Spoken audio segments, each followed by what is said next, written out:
제3회 세계 여비금성 노동자 대회 두 번째 프로그램 결혼 없는 임신 출산 라이브 토크를 시작하겠습니다.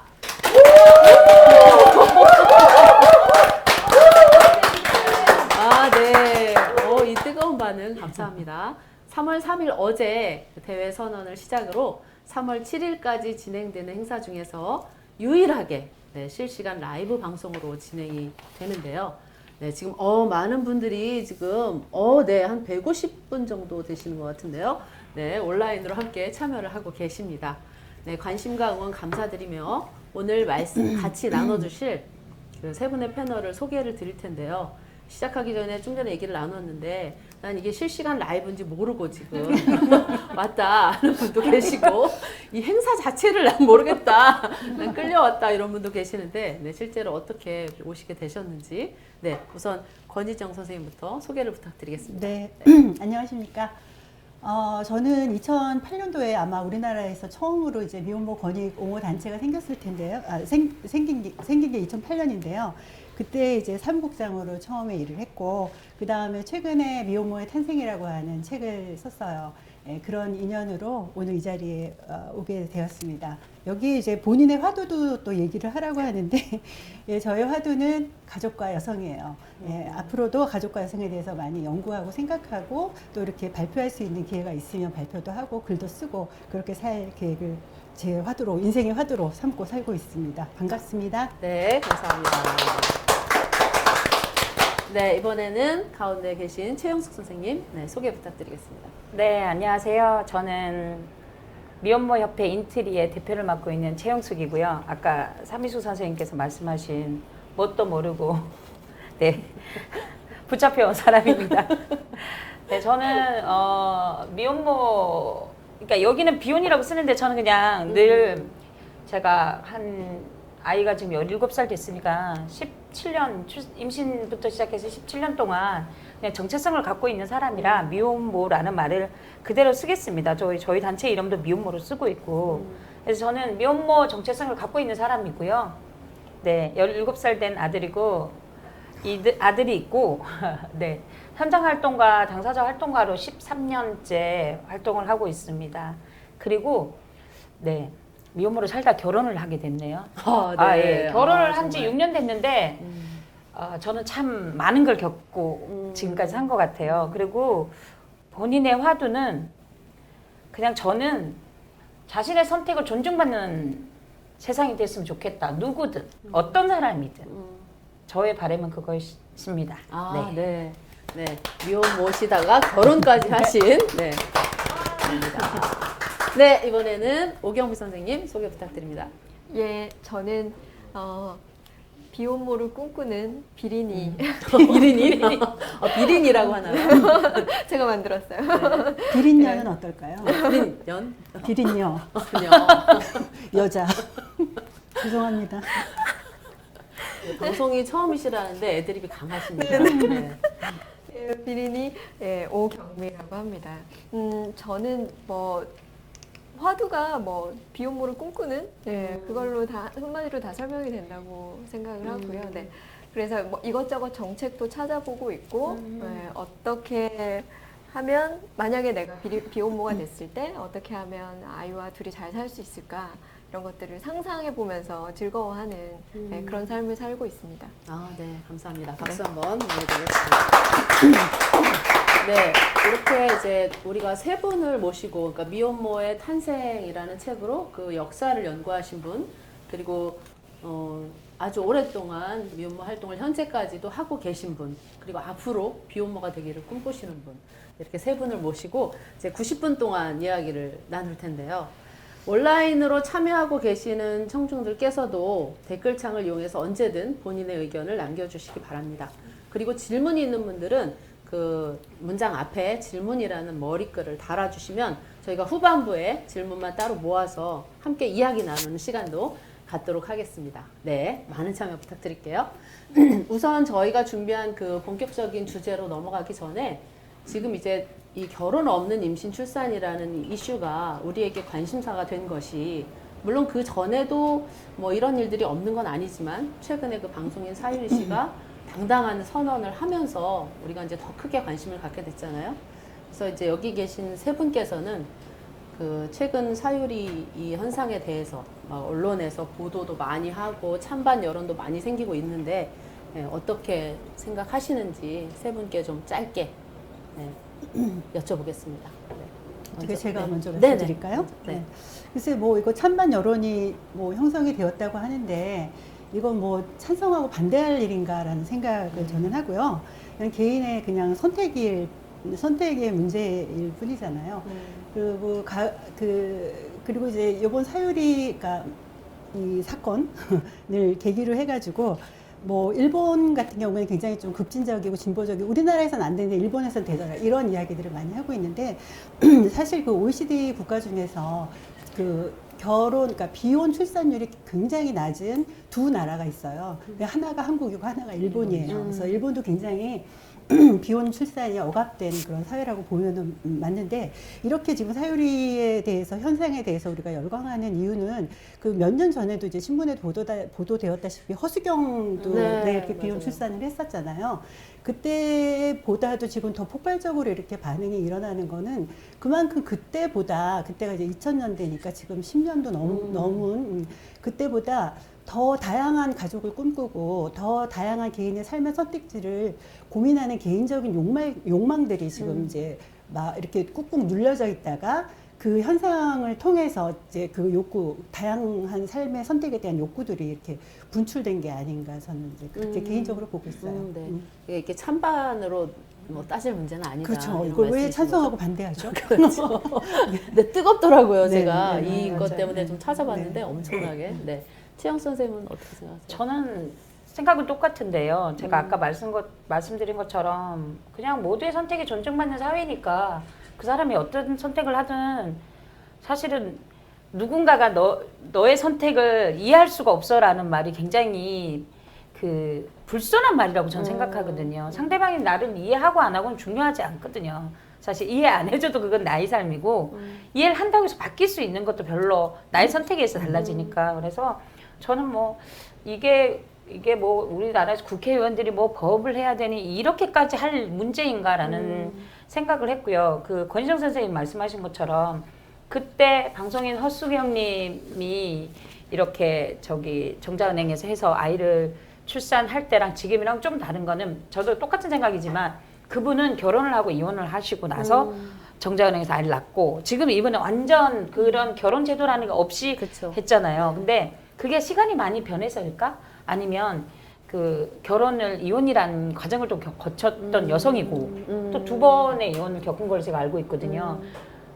그래서 더 그 시대는 뭐 생각이 좀 더 열려 있지 않은 사회였기도 하지만 그런 부분도 영향을 미치지 않았을까라는 생각은 그러니까 사유리님의 그런 그러니까 비혼 출산이 화두가 될 때 저는 그분이 생각났거든요. 네. 그때 완전 엄청 힘들었잖아요. 그쵸. 애는 뭐 언제냐부터. 그래서 세상이 변한 것 같기도 하지만 그 안엔 또 결혼과 이혼을 겪은 여성에 대한 다른 부분은 없었을까라는 생각을 좀 했어요. 약간. 네.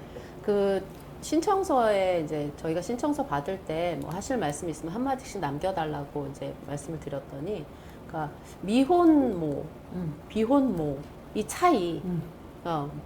사실 그 사유리 씨한테는 와 멋있다. 사실 이렇게 사람들이 얘기를 한단 말이죠.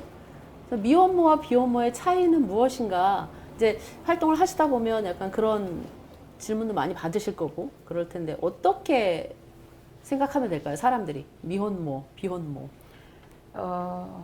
이것 때문에 단체가 당사자 미혼모 당사자 단체는 되게 많이 토론도 하고 이 언어를 써야 되나 이제 시대가 바뀌었고 미혼모란 단어 자체가 차별을 조장한다 그러니까 바꿔야 되나 이런 얘기를 굉장히 많이 했는데 물론 바꿔야 된다고 생각은 해요. 그런데 가만히 들여다보면 왜 그녀에게는 비혼이란 말을 쓰고 우리에게 미혼이란 말을 쓰는가를 되게 생각해 봐야 되잖아요. 근데 사실 임신 중단은 그 전에도 불법이었지만 늘 할 수 있었던 여성이 선택할 수 있었어요. 뭐 위험 부담도 있고 불법이었다고는 하지만 그런데 지금 혼자 아이를 낳아서 저희는 뭐 지금 출산 연령이 낮아지고 있거든요.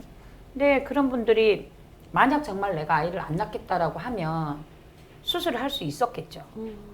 중전수술을 할 수 있었다고 저는 생각하는데 그럼에도 불구하고 본인이 선택했다고 저는 생각해요. 그래서 과정은 다르나 선택은 똑같다고 생각하거든요. 물론 어쩔 수 없는 선택이 있어요. 뭐 너무 늦게 알았거나. 그렇지만 어쨌든 저는 왜 이렇게 자꾸 등급을 매기듯이 나누지? 근데 미혼이나 비혼이나 그러니까 예전엔 그런 생각했어요. 권정 선생님 저희 현장에 있을 때도 돈 많고 좀 능력 있고 세상에 조금 이렇게 소위 말하는 커리어 우먼 같은 사람한테는 애를 혼자 낳으면 비혼이란 말을 쓰고 싱글맘이라고 그러고. 그렇게 쓰고 뭐 10대나 어린 맞아, 친구들이 맞아. 아이를 낳거나 그 좀 어려운 사람들이 애를 낳으면 버림받은 여성이라는 생각을 하면서 마땅히 못한 여자 이래가지고 미운 말을 썼거든요. 근데 지금 이게 진짜 마음에 안 들어요. 그쵸. 저도 안 낳을 수 있으면 안 낳을 수 있었지만 나이가 많으니까 안 낳으면 애가 없겠네? 그래서 선택한 거거든요. 그러니까 저희는 별 차이는 없다고 생각하는데 뭐 사람들의 생각이 그렇다면 뭐 그까이 거 바꿔주는 게 뭐 어렵겠어요? 그렇지만 그런다고 해서 뭐가 바뀌죠? 애 혼자 낳아서 혼자 키우는 건 똑같은데. 저는 그렇게 생각해요. 네. 그러니까 그 사회적인 시선이나 사람들의 인식이 이제 바뀌어야 되는 건데 그때까지는 그래도 미혼모라는 이 단어가 가진 어떤 저항성 혹은 실체성 이런 걸 좀 유지하시고 싶으신 거죠 단체에서는. 그렇죠. 뭐 미혼모라고 해도 아무렇지도 않고 비혼모라고 해도 그런갑다 하는 세상이 되어야 되지 않을까요? 네, 알겠습니다. 네, 오경미 선생님은 어떻게 생각해요? 좀 저는- 본인이 바라는 바를 이룬 사람이잖아요. 아, 그렇죠. 네네.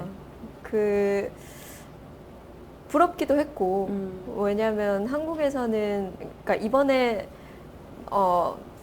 그 사실 사유리 씨가 아이를 그렇게 혼자 낳은 게 혼자 낳고 나서 이제 우리나라 지금 한국 사회 정책이 뭐를 갖추지 못하고 있는가가 여실하게 드러났거든요.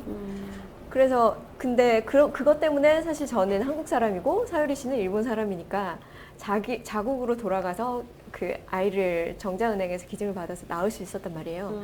근데 저는 그러니까 그런 그 의료적인 접근을 할 수가 없는 거죠. 왜냐하면 그러니까 싱글 여성이니까 그러니까 파트너도 없고 결혼도 할 수가 없으니까 그래서 뭐 그런 것들을 느꼈고 그 다음에 일단은 사유리 씨 일이 터졌을 때 젊은 여성들이 되게 열광하는 거. 네, 완전 열광이었거든요. 그래서 이게 선생님 말씀처럼 사실 셀럽이니까 가능했기 때문인 것도 있어요.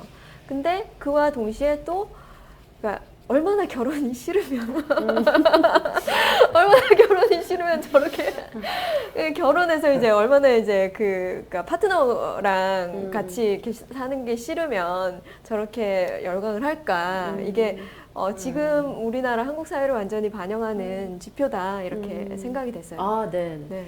그 오경미 선생님 말씀 때문에 자연스럽게 이제 다음 이야기로 넘어가게 됐는데 저희가 이제 결혼 없는 임신 출산 이렇게 제목을 달았단 말이에요. 그럼 결혼 없는 왜 결혼 없는? 결혼이 없다는 건 뭐가 없는 걸까? 네, 결혼이 없다는 건 뭐가 없는 걸까요? 뭐가 없는 임신 출산이란 얘기일까요? 그냥 뭐 생각나는 대로 단어로 한번 얘기해 봐 주시겠어요? 남편? 시부모님? 남편, 시부모. 그렇죠. 결혼 없으면 제일 처음에 나오네. 남편, 시부모. 네. 네. 그리고 또 뭐가 없을까요? 그러니까 남편, 남자, 가장 그거. 그리고 저는 결혼을 지금 했잖아요. 한 6년 정도 살고 있는데 의견 충돌. 아, 의견 충돌. 그거 의견 진짜 충돌. 미칠 아, 일이거든요. 네네. 네. 맞습니다. 네. 네. 지금 혹시 그 방송 이거 온라인에 참여하고 계시는 분들도 결혼이 없으면 뭐가 없는 거다라는 걸 한번 올려봐 주세요. 네. 네, 되게 얼굴은 안 보이지만 부끄러움이 많으신 분들이신가 봐요. 아직 아무 얘기가 안 올라오고 있어서. 네, 재밌다는 얘기만 지금 계속 올려주셔가지고. 네, 그나마 감사합니다. 네, 그러면 여기 그 청중분들이 올려주시는 동안 세 분께서는 지금 앞에 제가 종이를 좀 마련해 드렸는데, 결혼 없는 임신 출산이라고 했을 때, 아, 이건 진짜 없었으면 좋겠다. 결혼이 없어지면서 요거 진짜 없어지면 좋겠다고 생각하는 거를 없어지면 좋겠다. 없어지면 그러니까 좋겠다. 임신 근데 내가 출산을 생각하는 것은 하는 입장에서 음. 결혼이 없어지기 때문에 없어지는 거. 그런데 그 중에 내가 제일 좋겠는 거. 예를 들면, 아, 임신 출산하는데 진짜 남편, 아까 의견 충돌 얘기하셨잖아요. 의견 충돌이 없으려면 남편이 없으면 되는 거잖아요. 그래서 남편이면 남편, 뭐, 아니면 뭐, 여러 가지 뭐가 있을까요, 또. 구속이나 뭐 속박 이런 걸 수도 있고, 아니면 감정노동일 수도 있고.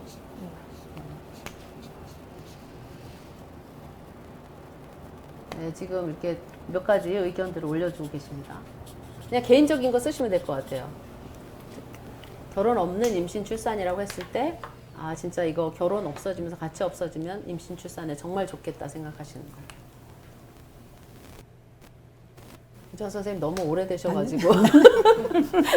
너무 경험이 오래되셔서 지금 못 쓰고 계시는 거예요. 아니 경험 오래돼도 현재 어. 가능할 수 있는 거잖아요. 아니, 결혼 없는. 나는 그거밖에 생각이 안 나, 그냥. 네, 생각하시는 거 써주시면 됩니다. 나는 무슨 아무도 없는. 네. 지금 여기 그 써주신 거 보면, 눈치 보기, 이런 거 없을 것 같다라고 그게 써주셨고. 감정이죠. 그 다음에, 네. 아빠가 없는 거. 그러면서 아빠가 없는 것도 장점이 많다고 생각해요. 라고 아주 급진적인 의견을 써주신 분도 계십니다. 아, 비교가 없을 것 같다. 그리고 혈연 가족의 정상성. 그런 거 없을 것 같다. 네, 후회가 없다.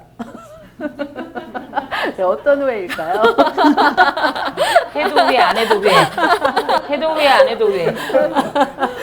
네, 그럼 우리 패널분들은 뭘 써주셨는지 우선 오기무 선생님 가장 먼저 아, 네. 쓰셔가지고 네, 네, 한번 저는- 보여주세요. 저는 네. 네, 감정 노동입니다. 네. 어떤 의미로 감정노동을 쓰셨나요? 그 아까 제가 제일 먼저 이제 남편 시부모 얘기를 했다시피, 그러니까 그러니까 시 쪽의 가족들이 다 없어지니까 뭐 눈치 볼 일도 없어지고, 제가 항상 맞춰줘야 되는 거잖아요. 네. 뭐를 챙겨줘야 되고, 뭐 그런 것들은 다 이제 감정 노동의 세트니까, 네, 그런 네. 것들이 다 없어지지 않을까. 감정노동 없어질 것이다. 임신 출산에서 동반되는 그 감정노동 없어질 것이다. 네, 좋습니다. 체육 선생님은 이거 저는- 들어주세요. 그래도 이렇게 보실 수 저는 있게. 이렇게 시선이라고 썼어요. 비슷할 수 있지만 좀 다른 게 그 저희 지금 뭐 이렇게 어려서 출산하거나 나이 들어서 출산하시는 분들은 왜 혼자 낳지라는 사람들이 굉장히 관심을 많이 가지면서 저 사람은 왜 혼자 낳지 이런 시선들이 굉장히 많거든요. 근데 결혼이라는 거가 없어지면 저 사람 왜 혼자 그쵸, 낳지라는 그쵸. 생각이 없어질 것 같아요. 이게 가장 그 지금 현재 2021년도에 살고 있는 이 엄마들이 느끼는 것 중에 첫 번째가 차별이잖아요. 네, 네. 그래서 시선일 것 같아요. 시선이 없을 것 같아요. 그쵸. 그거 굉장히 결혼을 중요해요. 통해서 아이를 낳느냐 아니냐를 구분하지 않을 수 있는 네, 굉장히 중요한. 네. 그 다음에 저는 이렇게 질문 선생님 일단 설명을 해주세요. 이게 뭐 어떤 답이 아무도 없는 출산, 아무도 저는- 없기를 바라시는 건가요? 아니 그게 아니라 제 머릿속에 제일 강하게 남았던 그 가슴 아팠던 이야기들이 지금 수많은 미혼 엄마들 만나면서 이제 들었던 이야기나 아니면 해외의 어떤 미혼모 경험담 이런 책들을 많이 읽었어요. 그 서구에도 우리가 없을 것 같았지만 미혼모 차별 시대가 있었거든요. 그래서 그 결혼하지 않은 여성들의 아이들을 거의 다 이제 시설에 입소시키고 이제 입양을 보내던 그 시대를 이제 베이비 스쿱 시대라 그래갖고 아기를 그 베스킨 라빈스 아이스크림 퍼 가듯이 그 스쿱이구나. 미혼 여성의 아이들을 집단적으로 입양을 보냈던 시대가 있어요. 1970년, 60년, 70년, 80년 이렇게 해서 30년 정도 지속되었는데요. 그 시대를 살았던 여성들의 이야기를 읽으면서 또 한국에서 만났던 많은 미혼 엄마들의 이야기를 들으면서 제일 가슴 아팠던 게 혼자 출산하는 저 진통을 아무도 없는 거예요. 그러니까 시설에 있는 엄마들도 이제 시설에서 병원까지는 데려다 준대요. 근데 분만실을 혼자 가야 되고 그 옆에 이제 통증을 느낄 때 위로해주는 가족도 없고 그러고 나서 저기 혼자 그 병실에 있었던 이야기들이 저는 제일 가슴이 아파가지고 아, 결혼 없는 출산하니까 그 장면이 떠오르네요. 네네. 네, 권지현 선생님이 제가 원하는 답을 쓰진 않으셨지만 바로 다음 질문에 대한 답을 미리 써주셨습니다. 역시 네. 그 다음 질문이 이제 결혼 모든 일에는 이제 일장일단이 있잖아요. 그래서 우리가 결혼 없는 임신 출산하면 좋겠다고 생각하면서 또 한편으로는 결혼이 없기 때문에 아쉬워지는 부분, 결혼 없기 때문에 뭔가 부족해지는 부분들이 있을 거란 말이죠. 결혼 없이 임신 출산했을 때 뭐가 아쉬울까? 없어지는 거. 예를 들면 지원 정책이라든가 가족이라는 울타리, 정서적인 유대감, 경제적 지원 이런 것들이 있을 수 있을 것 같거든요. 임신 출산에서 없기 때문에 아쉬운 거. 결혼이 없는 임신 출산을 했을 때, 그러니까 비혼으로 임신 출산했을 때 아쉬운 거. 네, 아쉬운 거, 부족한 거. 네, 그 아까 결혼 없으면 결혼 추구금 특수가 없어질 것 같더라고 의견 주신 분도 계시고요. 네. 결혼이 없으면 이혼이 없다. 네, 그렇죠. 가사노동 분담 갈등이 없어질 것 같다. 부계중심 질서도 없어질 것 같다. 이런. 네. 올해 부계 중심은 누가 그런 얘기를 아신 거예요? 아쉬운 거 써주셨나요? 아니 저 아직 안 썼어요. 대답이 없으신 거 올라오고 아니 있나요? 지금 없으신 거. 이게 되게 어렵네요. 네, 쉬울 없으면- 거라고 생각했는데 음. 임신 출산 뭐 아니 그동안 이제 비혼으로 아이를 낳고 키우고 하셨잖아요. 네, 그래서 그러니까는 이게 조건이 있는 것 같아요. 비혼 출산이 지금처럼 이렇게 지원이 부재하고 현재를 기반으로. 부재하고 지금처럼 낙인이 계속 된다면 그 여성은 가지고 있던 걸 모두 다 잃게 되는 거죠. 지원 세력도 없고 그 다음에 지지 세력도 없고, 그쵸. 그 다음에 어떤 그 유대 관계가 단절되고, 그 다음에 네 여러 가지 어려움들이 많다는 것이 가장 아쉬울 것 같아요. 그렇죠. 네. 그러니까 그나마 이제 결혼을 통해서 그런 결혼으로 인한 가족 관계나 유대 관계들이 이렇게 둘러싸면서 물론 갈등도 있지만 도움도 받을 수 있는데 그런 것조차도 이제 없는 상태가 되겠죠. 지금 같은 분위기라면. 네. 그러니까 사회적으로 미혼모들이 굉장히 무능력한 것처럼 무책임한 것처럼 얘기가 되고 그렇게 언론에서 비춰지기도 하는데 사실 저도 결혼을 하고 아이를 낳아서 키운 여성인데요. 제가 능력이 있어서 키운 게 아니에요. 아이를 임신한 순간 사회생활 접어야 됐고 그때 이제 가족 지원 세력들이 다 움직였던 거죠. 그러니까는 그런 어떤 주변의 사람들이 그 지원을 해줬기 때문에 제가 아이를 키울 수 있었지 제가 능력이 있어서 키웠던 게 아니에요. 그러니까 그 지금 같은 낙인과 이런 비혼 임신 출산을 터부시하는 상황에서는 모든 그 단절된 상황에서 아이의 그런 것들이 너무 많이 없어지고 기존에 있던 지지 세력들이 다 이제 없어지는 네, 거죠. 네, 그렇죠. 네, 네. 그리고 최영 선생님은 뭐가 아쉬울까요? 저는 이렇게 썼어요. 네, 돌봄. 가구하고 사회적. 이게 네. 우리는 어쨌든 누군가가 아이를 낳으면 가족 안에서 책임져야 된다고 생각하지만 사실 아니잖아요. 요즘 뭐 1년에 한 번, 두 번 못 보는 가족들도 있고. 근데 제 경험상으로는 혼자 아이를 키울 때 나의 돌봄도 필요해요. 아이의 돌봄도 필요하고. 그럼. 예, 그 돌봄이 없어서 저는 되게 아쉬웠어요. 그래서 이게 물론 구조적인 문제인데 제가 아이를 낳았기 때문에 저희 부모님이 저를 안 보고 7년 정도 안 보셨거든요. 애 7살 때까지. 그게 워낙 지금 연세가 워낙 많으세요. 80 후반을 아버지가 되셨으니까 그 연세엔 그럴 수 있다고 생각하는데 세상에 가도 끝이 없는 터널을 가는 기분이었어요. 그래서 저기 햇빛 불빛이 보내서 딱 나가면 불빛은 잠깐 있고 또 터널을 들어가고 계속 그거여서 그 한마디로 얘기하면 이렇게 사각진 방에 깜깜한데 아이랑 나랑 둘이 있는 이런 거였거든요. 근데 아이는 내가 돌보잖아요. 네, 그렇죠. 나의 책임이니까 선택이었고. 그런데 나를 돌봐줄 누구는 아무도 없어서 이제는 이렇게 결혼 없는 임신 출산에서 출산을 하신 분들이 늘 거라고 또 생각하고 아니 늘진 않겠죠. 그렇지만 이런 분들이 없어지진 않으니까 이런 분한테는 꼭 그녀를 위한 돌봄은 꼭 있었으면 좋겠어요. 아이의 돌봄도 물론 사회적으로 책임져야 되지만 그 아이를 낳은 여성에 대한 사회적 돌봄, 아니 그녀를 위한 돌봄 꼭 필요하다고 생각해요. 네, 네. 정말 다시 생각해 보는 것 같아요. 지금 제가 돌봄하면 항상 아이를 먼저 생각하게 되는데 그 아이를 낳은 사람에 대한 돌봄이 굉장히 필요하다라고. 네, 맞습니다. 그다음에 뭐가 제일 아쉬울 네네. 것 같으세요? 이제 비혼 저는 이제 경제적 지원. 사실 저는 이혼을 했어요. 근데 그 선생님 말에 너무 공감을 하는데 저는 가족을 꾸렸지만 계속 외로웠거든요. 그래서 이게 애가 있으면 더 외로워지겠다 생각이 계속 들었어요. 그 결혼 과정 내내. 과정 중에. 네네. 그러니까 애가 생기면 난 더 외로워지겠구나. 그러니까 이 가족인데 애가 생기면 이게 뭔가 이렇게 뭉쳐지지 않는 느낌? 그래서 이 사람한테는 평생 가도 돌봄이란 거를 기대할 수 없을 것 같고 그러니까 이 상황에서 애를 낳으면 더 힘들어지겠다. 이런 생각이 드는 거예요. 그래서 저는 이제 그런 그러니까 그러니까 사회적 돌봄이 그러니까 마련이 되면 너무 좋겠다. 근데 뭐 그거를 지금 기대하기 힘드니까 우리 사회도 그렇고 그리고 뭐 낙인도 되게 심하고 그러니까 그럴 바에 차라리 이게 있어야 돼요. 경제 지원이 네. 많이 필요하다. 현실적으로 네. 머리가 네, 같습니다. 네네네. 네. 저 선생님한테 궁금한 게 있는데 네, 질문하세요. 해도 되죠? 네.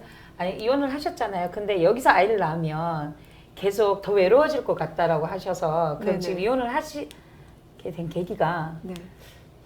지금은 어쨌든 비혼 출산을 원하시는 거잖아요. 네네. 그러기 위해서였던 건가요?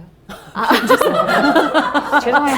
아니 제가 위해서 이혼을 아니 왜냐면 나는 아이를 너무 갖고 싶은데 이 안에서 애를 낳으면 너무 힘들 것 같은 거야 내가. 그러면 나 그냥 이거 때려치우고 나가갖고 애 낳을래 그럴 수도 있을 것 같아. 아닌가? 그런 마음도 사실은 있긴 있었어요. 그냥 저 혼자 되게 막연하게 상상을 하고 있었다가 이제 어느 정도 경제적으로 조금씩 독립해 나가면서 이제 실천을 할 수도 있겠다. 이렇게 현실로 이렇게 뭔가 내가 뭐 실현을 해볼 수 있겠다. 이렇게 조금 다가가고 있는 단계. 네, 그러니까 왜냐면 아이를 안 낳고자 하는 여성들이 많은 반면에 그래도 낳고 싶어하는 여성들이 있거든요 혼자서. 그렇죠. 그래서 궁금했어요. 그것 때문에 이혼을 하셨나 싶어요. 네. 그런 면도 그럴 수도 있다고 있잖아요. 하시네요. 저 끌려와서 지금 끌려와가지고 뭔지 모르지만 아니 근데 정확하게 보셨네요. 네네. 네. 지금 여기 올려주신 거 잠깐 보면 그녀를 위한 돌봄 엄청 공감합니다. 네, 임신 출산한 여성에 대한 사회적 돌봄 필요하다는 말에 많이 공감합니다라고 네, 주셨습니다. 네 그리고 네. 그 아이를 데리고 야외로 나갈 때 운전해줄 사람이 없다 이런 거 있으셨고 그다음에 카시트 있는데 카시트가 있다고요. 요즘 카시트 엄청 잘 나와요. 수생아도 눕힐 수 있어요. 있어요 진짜. 죄송해요. 네, 카시트가 있는 걸로. 내가 일할 동안 아이 돌볼 사람이 없다 이런 거 맞아요. 써주셨어요. 이게 돌봄입니다. 그리고 제가 앞에 그 안내를 드리고 갔어야 되는데 이게 분위기 너무 좋아서 제가 까먹고 처음에 저희가 공지가 나갈 때는 그 미혼모 당사자이신 김아린 선생님이 이제 섭외가 되어서 그분이 패널로 이제 이렇게 공지가 나갔어요. 그런데 김아린 선생님 김아린 선생님이 유튜브 채널도 지금 운영하고 계시거든요. 그래서 미혼모 TV 여유라는 채널인데 그 채널을 방청하신 분은 아시겠지만 지금 간호학과 학교를 다니고 계세요. 근데 그 병원의 실습 일정이 갑자기 바뀌는 바람에 아쉽게 나오지 못하게 되셨습니다. 그래서 죄송하다고 말씀을 전해드리고 또 채용 선생님께서 급하게 이렇게 저희가 대타로 섭외를 했는데도 이렇게 와주셔가지고 너무 감사를 드립니다. 그때 그 김아린 선생님이랑 저희가 이제 사전 모임을 했는데 김아린 선생님께서도 그 말씀을 가장 먼저 하셨어요. 아이를 돌보는 어떤 도와줄 사람이 없는 것에 대해서 가장 크게 이제 힘들었다고 얘기를 하셨고 그 대신 지금 미혼모 단체 인트리에서도 활동을 하고 계시는데 네.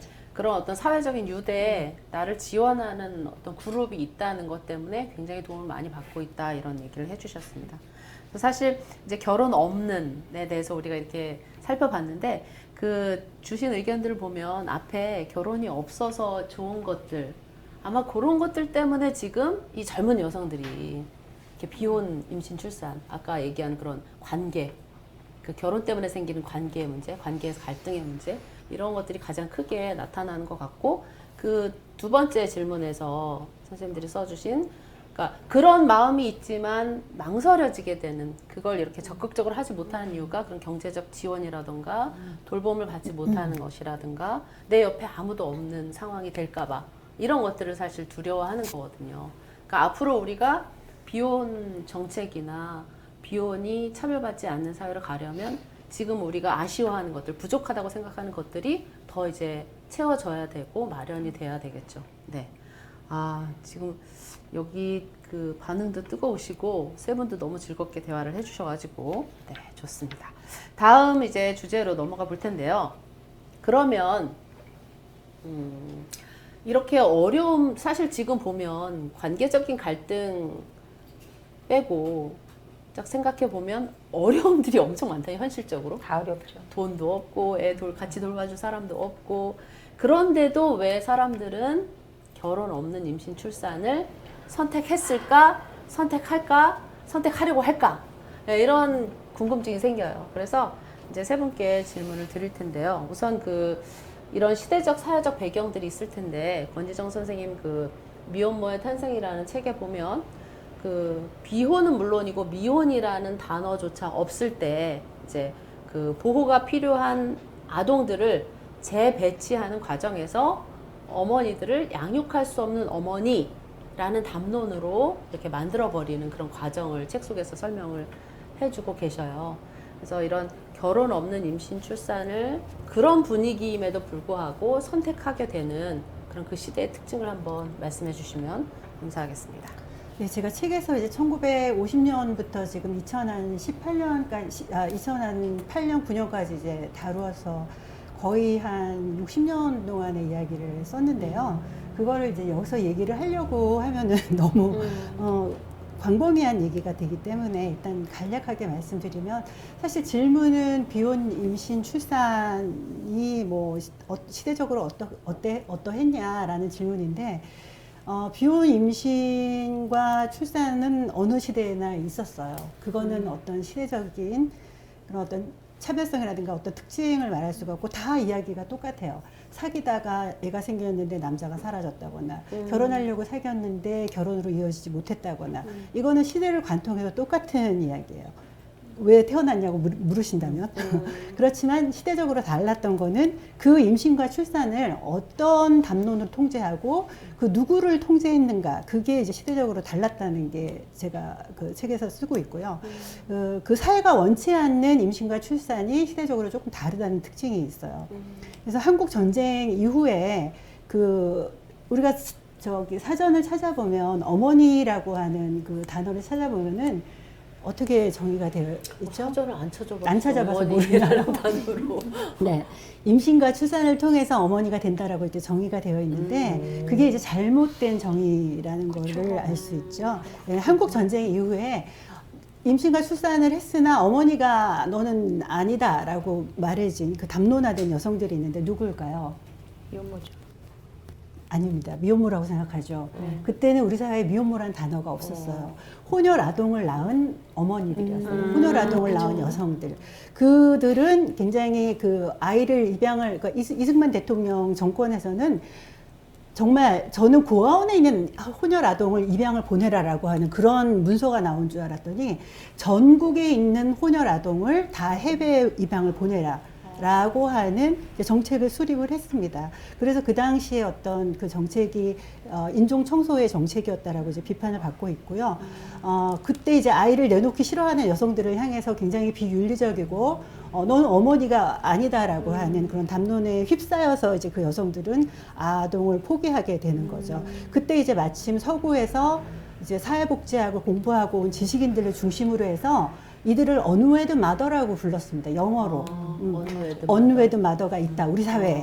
그들은 혼혈 아동을 낳은 여성들이다. 이들이 지금 다 해외 입양을 이렇게 길을 열어놨는데 아이를 내놓지 않으려 한다. 이게 얼마나 비정한 모정이냐. 이런 식으로 해서 막 사회적으로 유언비어도 퍼져 있었어요. 그래서 동네 그 입양기관의 분들이 이제 다니면서 그 북한에서 쳐들어오면 그때 굉장히 공산당에 대해서 우리가 두려움을 갖고 있었던 시대 아니에요.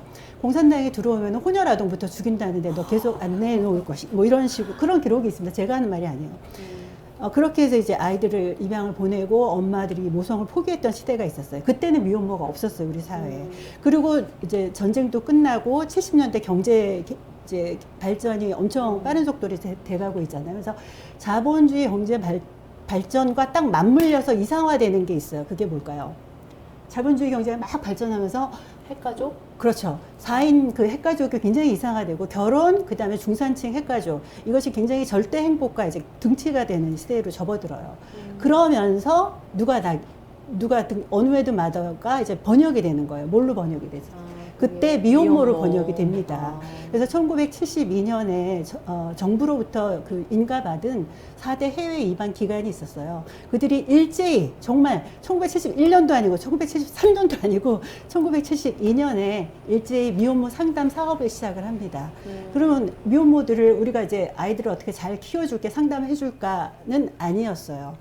이제 친권을 어떻게 효율적으로 포기할 수 있는지 상담하고 아이를 이제 입양 보내는 것이 최선의 선택임을 설득하고 그래서 아이들이 수많은 미혼모의 아이들이 이제 입양에 보내주고 그래서 우리가 지금 미혼모라고 들으면 왠지 10대인 것 같고 왠지 가난한 것 같고 맞아요. 왠지 못 배운 것 같고 왠지 부도덕한 거 한 게 바로 70년대 이후 60년대 말부터 70년대부터 계속 언설화가 된 담론화가 되고 미디어에서 유포되고 그러면서 우리 머릿속에 미혼모, 아이를 버리는 여자, 미혼모, 부도덕한, 미혼모, 10대 이런 게 우리 머릿속에 딱 그때 만들어진 거예요.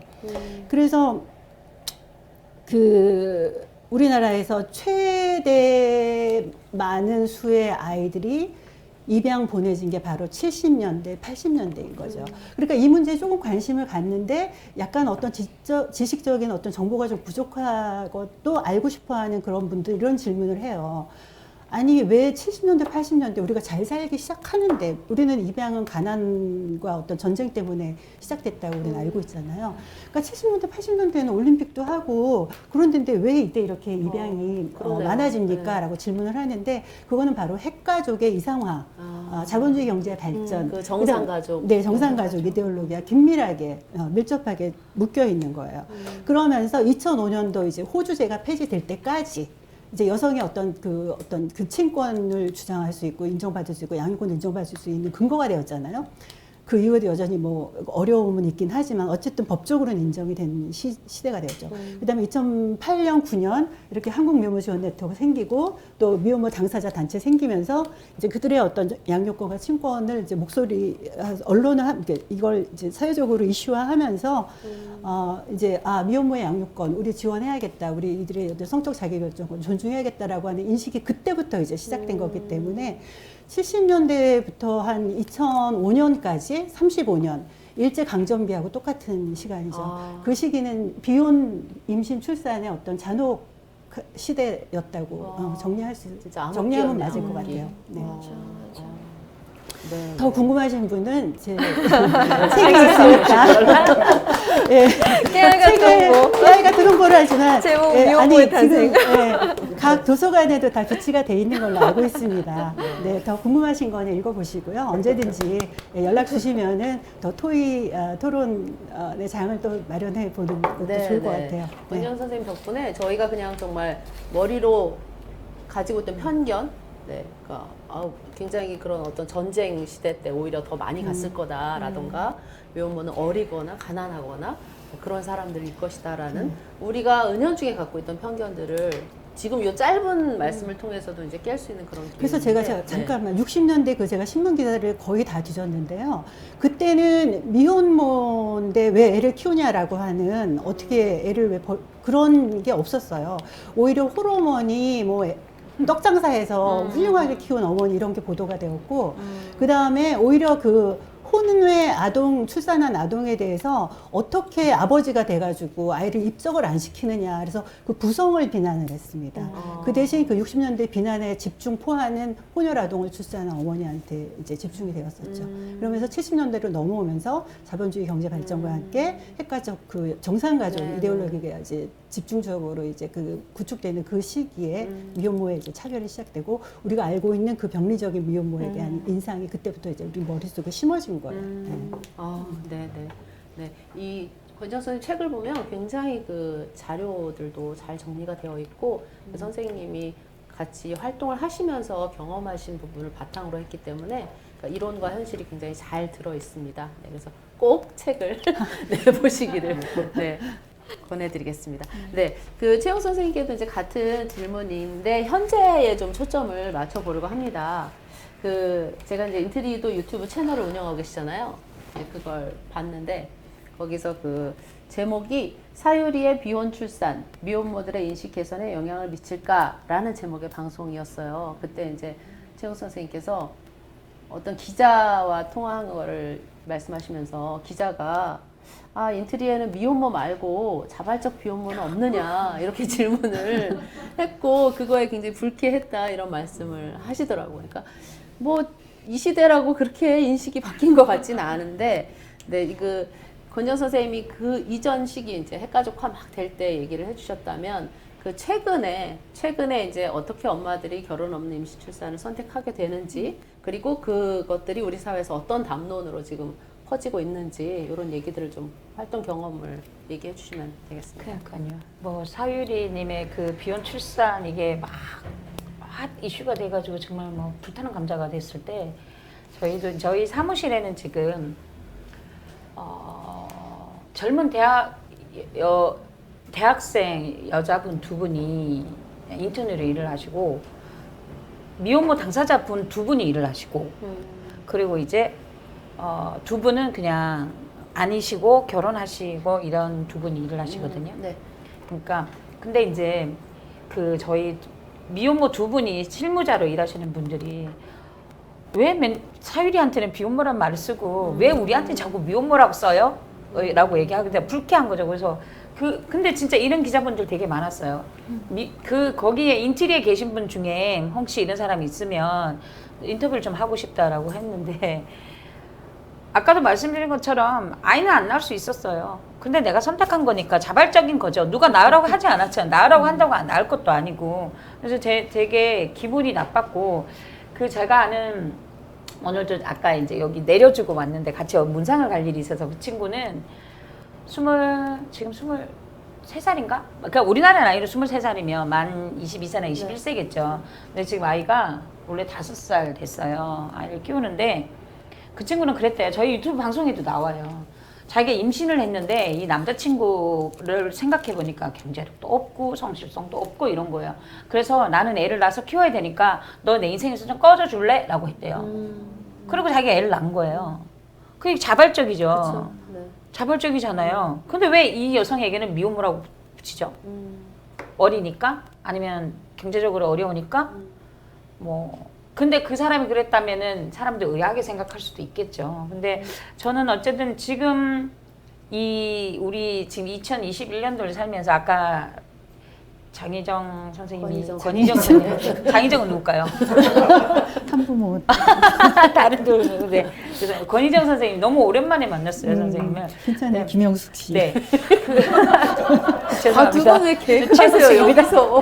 네. 그 70년대 차별이 심해졌고 그게 그때는 그 정상가정, 그 엄마, 아빠, 나, 할머니, 할아버지 있는 그 가정이 그대로 우리 사회 그 질서를 파괴하는 여성들이었잖아요. 네.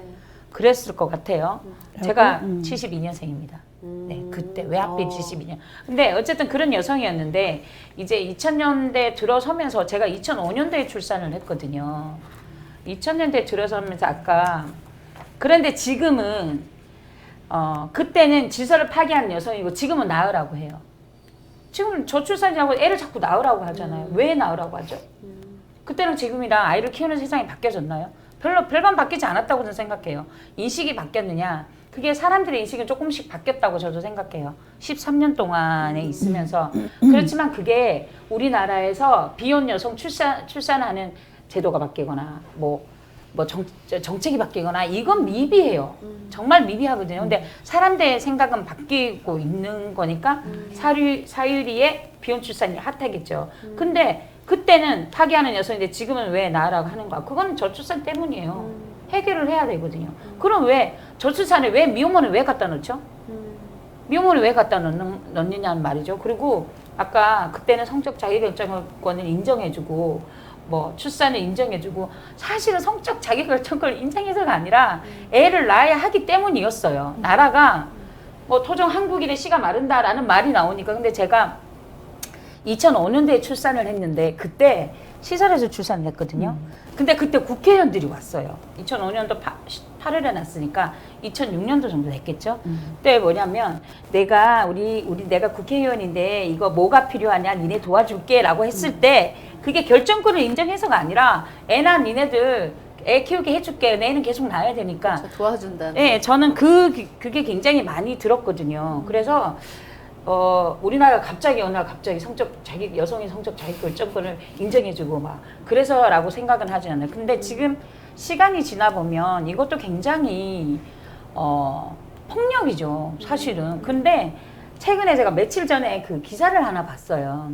기사를 봤는데 왜 그게 꽂혔는지 모르지만 기사를 읽지도 않았어요. 근데 20대 여성의 출산이 과거에 비해 얼마밖에 안 된다. 거기에 20대 여성이, 요즘 20대 여성이 누가 애를 낳아요? 안 낳아요. 근데 그걸 왜 과거에 70년대와 지금 2021년을 비교를 왜 하냐고요. 그거는 애를 낳아라라고 하는 거예요. 왜 비교를 해서 과거의 여성들이 20대에 애를 낳았는데 지금의 여성들 왜 애를 낳냐. 그러면서 고학년 여성들 애를 더 안 낳는데. 저는 이게 그러면서 청소년 미혼모를 계속 지원하겠대요. 청소년 미혼모를 계속 애를 낳아야 되나요? 재생산권, 자기결정권 자기한테 있는데 니네한테 돈 줄게 애를 낳아. 저는 이것도 아니란 생각이 들거든요. 아까 말한 것처럼 그녀의 돌봄. 근데 뭐 임신을 하는 과정 아니면 그 과정이 다 다르겠죠. 어떤 분은 뭐 임신했는데 7개월 만에 알아서 중단을 못해서 그냥 낳았을 수도 있고, 처음부터 임신했는 거 알고 아까 그 친구처럼 너 꺼져줄래 내가 날래 그럴 수도 있고, 고민하다가 어렵게 선택했는데 키울까 말까 입양 보냈다가 다시 내려오고 입양 보낸 친구들도 있고. 저는 다 과정은 다르다고 생각을 해요. 다 다르고 앞으로도 저는 그냥 여성들이 출산을 안 하니까 미혼모도 확실히 줄겠죠. 이미 줄었고요. 그런데 이 10대 출산은 가임기 청소년을 줬을 때 그렇게 줄지 않을 거라고도 생각은 해요. 왜냐하면 예기치 않은 임신들이 많으니까 거기엔 또 다른 뭔가가 들어가야 되겠죠. 근데 아무튼 자꾸 여성이 애를 안 낳니 그럼 안 낳은 거는 자기 책무를 다 안 했다 이런 것도 굉장히 싫지만 제발 그러니까 저출산에 청소년 미혼모를 집어넣고 좀 안 그랬으면 그녀의 돌봄도 필요하고, 그녀도 이제 아이를 어쩔 수 없는 상황이든 내가 선택해서 낳든 자기 삶을 주도적으로 살아야 되잖아요. 그거를 다 해주고. 근데 그건 있는 것 같아요. 제가 이런 말을 해도 되는지 모르지만 아이를 하나 낳아서 키운 여성이 둘을 낳는 건 더 안 낳은 여성보다 있는 것 같긴 해요. 왜냐하면 애를 키워보니까 애가 예쁘잖아요. 예쁘잖아요. 그래서 또 낳고 싶어 하는 엄마들이 있어요. 근데 경제적인 게 안 되고 나의 돌봄이 안 되니까 어려운 거거든요. 그래서 저는 그냥 그녀의 돌봄이 좀 되고, 그리고 나서 그녀가 또 아이를 낳겠다고 선택할 때는 이 사회적인 그녀의 돌봄, 뭐 경제적인 거, 아이의 돌봄 이렇게 다 해결이 된 상태에서 애를 낳을 수 있는 세상이 되었으면 좋겠어요. 근데 될까요? 그렇게 되게 하려고 지금 이런 걸 하고 있는 거예요. 선생님한테 궁금한 거는, 그러니까 어쨌거나 어떤 잔혹기나 이런 분위기는 아니란 말이죠, 지금. 그래서 뭐 각자 그 선택하는 배경이나 사연은 다르겠지만, 지금 이렇게 비혼모가 되신 분들의 어떤 주체성, 자기 결정권 이런 건 어느 정도이신가요? 그러니까 선생님 보시기에 그래도 뭐 옛날보다는 좀 많이. 네, 전 많이 달라졌다고 생각해요. 왜냐하면 그 하리님도 원래 여기 나오시려고 했던 분도 그분의 임신 출산 과정도 예기치 않은 임신이었어요. 계획한 임신이 아니었어요. 그렇지만 아이를 낳고 나서 저는 이제 나이 많은 그러니까 왜 나이 많은 올드한 미혼모라고 하는지 모르겠는데 어린 친구들을 한 시니어. 맞아요. 시니어 시니어 좋다. 미혼모. 근데 한 3년을 요즘 트렌드를 너무 잘 아셔서 한 3년 정도를 청소년 미혼모 지원 사업을 하다 보니까 예전하고 많이 달라요. 보세요. 여유라고 얼굴을 들여내고 그러니까요. 저 채널로 이렇고요. 방송을 그리고 또 하시더라고요. 어떤 친구는 중2 때 임신해가지고 중3 때 아기를 낳아가지고 원래 대학 졸업하고 취업했거든요. 그러니까 그녀의 16인가요? 16세 애를 낳은 거죠. 그녀의 지난한 애가 초등학교 들어갔거든요. 원래 지난한 삶을 보면 정말 힘들었을 텐데 그럼에도 불구하고 그렇게 그 친구도 저희한테 나왔어요. 얼굴 오픈하고 방송에. 네. 그러니까 이게 그래서 뭐요 제가 애 혼자 하나 키우는 게 뭐가 어때서요라는 거는 선생님이 활동할 때보다 지금은 훨씬 더 달라졌고 그 분들이 나는 애를 혼자 낳아서 내가 혼자 키우는 게 책임감 있는 행동이지 내 선택이지 부끄럽고 창피한 일이 아니야 이런 거는 많이 달라진 것 같아요. 정말 그냥 저희 때하고는 정말 많이 다른 거죠. 그래서 야 이게 요즘 젊은 여성들의 생각인가 그냥 그런가 뭐 그런 그런 생각도 것도 들어요. 있겠지만 이제 70년대, 80년대는 아까 제가 말씀드렸다시피 국가적으로 완전히 그 체계적으로 미혼 임신과 출산을 억압하던 시대였기 때문에 정상가족에 대한 어떤 그 이데올로기가 굉장히 강하던 시대였기 때문에 정말 모든 사람이 그것을 기준으로 해서 정말 불나방처럼 달려가던 시대였어요. 그렇기 때문에 저도 이제 80년대 미혼모가 된 엄마들을 만나보고 2000년대 이후에 미혼모가 된 엄마들을 만나보면은 2000년대 미혼모가 된 그 비혼 임신을 하고 출산을 한 어머니들도 물론 굉장히 충격과 사회적인 경제적인 어려움 다 겪어요. 그런데 2, 3년 있다가 보면은 좀 어려운 일이 있었던 거 나 다시 좀 얘기해 줄래? 그랬더니 무슨 일 있었어요? 이제 이런 식으로 해서 자기가 금방 그 모성을 회복하고 자기 긍정성을 회복하고 그 어머니로서의 정체성을 확고하게 해가는 반면 80년대 미혼모가 된 어머니들 같은 경우에는 정말 오랜 세월 자기가 어머니로서의 정체성을 회복하는데 정말 많은 어려움을 겪더라고요. 그만큼 그렇게 낙인감 속에서 자기가 포위되어서 맞아요. 살았기 때문에 자기 정체성을 거기서부터 깨어갖고 나오는 그 벽이 두터운 거예요. 70년대, 80년대. 지금 그 벽이 얇고 구멍도 있고 숭숭 있고. 그러니까 거기서부터 얼마든지 빠져나올 수가 있고 그런 어떤 그 같은 그런 경험을 한 어머니들이 또 모여서 서로 자기 힐링을 하고 이런 게 있는데 그 전 시대의 분들은 그렇지 않았어요. 그렇죠. 맞아. 그러니까 정상 가족이라는 것이 구멍이 이제 숭숭 나고 그것에 대한 신화가 깨지고 그러고 있는 시대에 영향을 많이 받긴 하는 것 같습니다. 네. 그 오경미 선생님 이제 본인이 비혼 임신 출산을 이제 실현하고자 노력하시는 입장에서 앞으로 이제 이런 추세가 어떻게 될지 또 우리나라에서는 지금 뭐 법으로 불법은 아닌데 의사들은 해주지 않고 있다라고 이제 신문에서 봤거든요. 그래서 또 뭐 해외 사정은 어떤지 네. 좀 선생님 또 이걸 위해서 조사를 하셨다고 하시더라고요. 그래서 조사하신 걸 보면서 한번 네. 얘기를 들어보도록 하겠습니다. 네.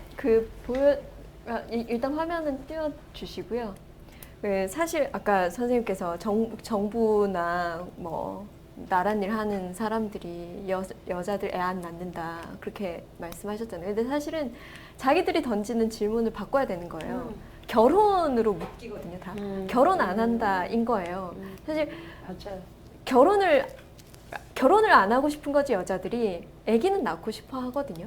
그리고 지금 사유리의 사례가 사실 셀럽이 그렇게 짜잔 하고 나타나가지고 되게 그러니까 열광을 받았던 거지. 그 이전에도 사실 한 3년, 2016년 이때도 미스맘이라는 단어가 엄청나게 미스마. 유행했던 때가 있었어요. 그냥 미스맘이 이제 고학력자인데 결혼하기 싫어하고 애는 꾸리고 싶은 사람. 네. 그리고 지금 띄워드린 화면을 딱 보면 저게 2007년도 월간 조선에 실렸던 기사인데 2007년도에도 그렇게 결혼을 하지 않고 아기를 낳아서 키우려고 시도를 하는 사람들이 있었던 거죠. 그러니까 보면 30대 후반 여의사 A씨, 40대 초반 대학 시간 강사 B씨, 후반 30대 후반 식당 영양 CC. 근데 이때만 해도 그러니까 사실 2005년도에 황우석 사태가 나오고 나서 이제 그 법이 좀 바뀌게 돼요. 다음으로 좀 넘겨주시겠어요? 잠깐만요. 그때 생명윤리 및 안전에 관한 법률이 개정이 되는데 사실 개정이 됐지만 그러니까 계속 저렇게 여성들이 가서 정자를 누구한테 아는 사람한테 기증을 받아가지고 자발적으로 비혼모가 되려고 하는 시도들이 많이 있었던 거죠. 그러니까 보면 이제 부부가 아니면 병원에서 시험관 아기 시술을 안 해줄 텐데요라고 기자가 물으니까 이 부분은 되게 말하기 곤란한데 병원 측은 그런 사실을 몰랐을 거예요. 그러니까 병원에 가면 남자에 대해서 별로 조사를 하지 않고 아 남편이에요 이러면 그냥 해준 거예요. 그러니까 고안에서 정자를 빼준다든지 남자가 이제 그러니까 혼자 가서 자위를 해서 정자를 받아온다든지 그러니까 거기에 대해서 뭐 병원에서 개인정보를 조사를 하거나 뭔가 자료를 요구를 하지 않았던 거죠. 이게 언제적이라고? 2007년도 월간 조사. 허수경이 얘기 났을 때. 네네네. 네.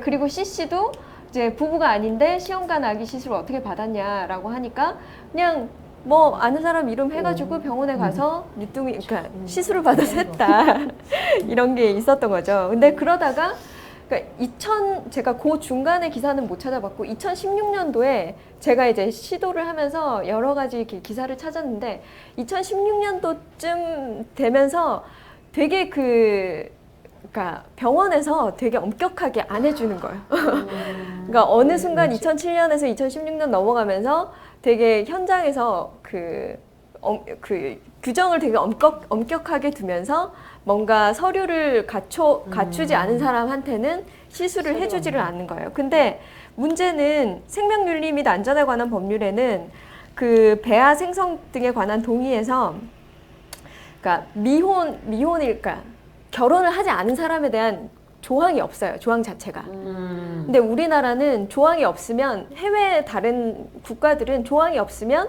그게 불법이 아니에요. 불법으로 묶이지 않고 현장에서도 해주는데 우리나라는 조항이 없으면 그냥 다 불법이고 안 해주는 거예요. 규정이 없다. 네네 규정이 없다는 말은 이제 불법하고 동일한 의미인 거예요. 네. 그러고 그러니까 그 생명윤리 및 안전에 관한 법률은 그런데 문제는 이제 다음 화면으로 넘겨주시겠어요? 네, 그 다음 화면. 문제는 이제 대한산부인과학회 보조생식술 윤리지침이 문제인 거예요. 그러니까 여기에서 보면 대상 환자의 조건 및 기준에서 이제 임신 외의 목적으로 배아를 생성하여 시술하여서는 아니 된다. 그리고 여기에서 원칙적으로 부부 관계에서 시행돼야 된다. 그래서 제가 결혼을 하지 않은 사람은 그러니까 사유리 씨가 뭐 그 얘기를 했다시피 연애를 해가지고 결혼을 해서 섹스를 해가지고 애를 가진. 네, 애를 자연 임신이 되지 않으면 저 단계까지 접근을 할 수가 없는 거예요. 네, 그래서 뭐 체외 수성 시술도 그렇고, 그래서 정자 공여 시술도 그래요. 그러니까 그래서 지금 제가 이렇게 관계를 가지고 있는 사람한테 정자 검사를 한번 해보는 게 어때? 여기 계속 너무 안 생기니까. 그래서 되게 이렇게 찾다 보면 되게 유명한 산부인과들이 몇몇 군데가 있어요. 뭐 차병원, 뭐 어디 마리아 산부인과 이렇게 막 있거든요. 그래서 그 중에 하나를 가라고 했는데 서류를 안 가지고 오니까 검사 자체를 안 해주는 거예요. 그래서 병원은 이 윤리지침이 되게 자기들 사이에서 만들어진 윤리 규정을 되게 철저하게 따르고 있고 그것 자체가 정상가족을 기준으로 만들어져 있는 거죠. 그리고 제가 이제 아는 아름아름 사람을 통해서 과배란 주사도 맞으려고 이렇게 물어봤는데 그것조차 안 해주는 거예요. 왜냐면 제가 이제 저거니까 배우자가 없으니까. 네. 그게 저기 윤리지침에서 볼 수 있다시피 이제 중혼에 대한 두려움인 거예요. 아, 결혼한 사람인데. 네네네. 결혼한 사람인데 내가 뭐 유부남을 꼬셔가지고 애를. 네네. 그런 두려움 때문에 그래서 과배란 주사를 이렇게 간접적으로 물어본 그 의사가 그렇게 얘기를 하더래요. 중혼에 대한 그 걱정 때문에 염려 때문에 안 해주는 거다. 그렇게. 그래서 저렇게 막혀 있고. 본인 안 했잖아. 주선 안 했잖아. 그 요즘에 관계가 이지혜 중혼이 씨 아니니까. 그걸 왜 그들이 걱정하지? 그들이 걱정해. 네. 이 사람 몫이지. 두 할지 안 분이 할지도 굉장히 모르는 두 분이 혼인인데 분개하고 계십니다. 못하는 혼인이잖아요. 우리나라에서는 한 번 하고 유지산 상태에서 결혼을 못 하는데 중혼이 성립이 안 되는데 왜 그걸 걱정을 하냐고. 그러게 말이에요. 네, 그래서 뭐 시험관 아기, 인공수정 이런 것 자체에 접근을 할 수가 없는 거고, 그래서 요새 막 뭐죠, 샵에 이지혜 씨가 나와가지고 난자 동결 얘기를 계속해요. 자기는 어릴 때 난자를 얼려놔가지고 되게 뭐 그 시술 성공해가지고 이렇게 애를 가졌다. 근데 사실 저 같은 경우에는 그러니까 결혼을 안 했기 때문에 인공수정, 체외, 시험관 아기 여기에 다 접근을 할 수가 없으니까 난자를 아무리 100개를 얼려놔도 거기에 소용이 없는 거예요. 네네. 네. 그리고 다음 한 번 더. 네. 그래서 다른 나라들을 찾아봤어요. 사실 이게 2016년도 자료라 가지고 지금 또 바뀌었을 수도 있는데 지금 업데이트된 자료를 못 찾았거든요. 그래서 다른 각국의 규제 현황을 보면 뭐 프랑스도 우리나라처럼 미혼이나 동성애자는 정자 난자를 기증받을 수 없다. 그리고 독일도 이제 비배우자에게는 정자 기증을 불허한다. 뭐 이렇게 우리나라처럼 되게 규정이 강한 나라가 있는데, 의외네요. 네네, 프랑스. 근데 프랑스는 아마 결혼 사실혼 관계를 인정을 해주면서 출산율이 쭉 뛰어가지고, 맞아요. 네, 그렇게 해줄 필요가 없어서 저렇게 된 것 같아요. 그리고 근데 영국이 이제 배우자 동의에 대한 규정이 없어가지고 자발적인 비혼모도 저런데 다 의료적인 기술에 다 접근을 할 수가 있는 거거든요. 그래서 다음 마지막 자료를 보면 이게 2016년도에 보건복지부에서 외국의 정자기증 시술 현황 그리고 정자은행 운영 법 규정 지침에 관한 자료 이거를 그러니까 조사한 보고서인데 용역 보고서인데요. 그러니까 보건복지부도 나름대로 좀 준비를 하고 있는 것 같아요. 준비를 하고 있는데 여전히 이제 못 따라오고 있는 부분이 있는 거죠. 근데 영국은 저렇게 해가지고 되게 중요한 게 뭐냐면, 그러니까 자발적인 비혼모들이 얼마나 많이 시술을 받았는지, 그리고 우리가 사실은 인공수정이라든지 체외수정이라든지 이런 것들이 성공률이 얼마인지 잘 모르거든요. 그렇죠. 그쵸. 그러니까 비혼모들이 난자 동결 시술도 그렇고, 그러니까 그게 되게 은폐돼 있으니까, 그러니까 가능성에 대해서 퍼센테이지로 우리가 잘 모르는데 영국은 저게 허용이 돼 있으니까 몇 건이 성공됐고 몇 명이 시술을 받았고 이런 것들이 차곡차곡 다 쌓이는 거예요. 그래서 우리는 그냥 지금 막 자발적으로 비혼모가 되려고 해도 난자 동결을 해도 되게 소비자처럼 모르는 영역에서 계속 돈만 갖다 붓고 있는 거예요. 그리고 이게 미래에 얼마나, 그러니까 정말 이렇게 결실로 나한테 내가 이렇게 이거를 딱 안을 수 있을지 그것도 모르면서 그냥 돈만 쏟아붓고 있는 실정인데, 그러니까 영국처럼 저렇게 퍼센테이지가 딱 나와주고 저러면 이제 뭐 믿을 수도 있고, 네.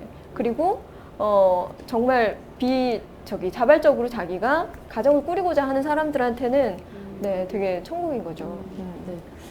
오경민 선생님 말씀 듣다 보니까 이제 결혼이라는 것이 어떤 제도적이고 정책적인 아니면 결혼 때문에 생겨나는 관계 이런 문제인 거랑 섹스가 없는 임신 출산으로 옮겨가면 또 얘기가 달라지네요. 네네. 이거는 이제 과학기술하고 또 네, 결합이 네. 되는 문제여서 이것을 선택했을 때 이제 또 여성들이 의료계를 지배하고 있지는 않잖아요. 그러니까 이제 의료 담론이나 의료계 권력이나 이런 것들이 어떻게 또 이거를 활용하거나 배치하게 될지 이 부분은 또 다르게 얘기를 미래에는 그런 네, 문제들이 네, 네. 계속 생길 수 있어서 네.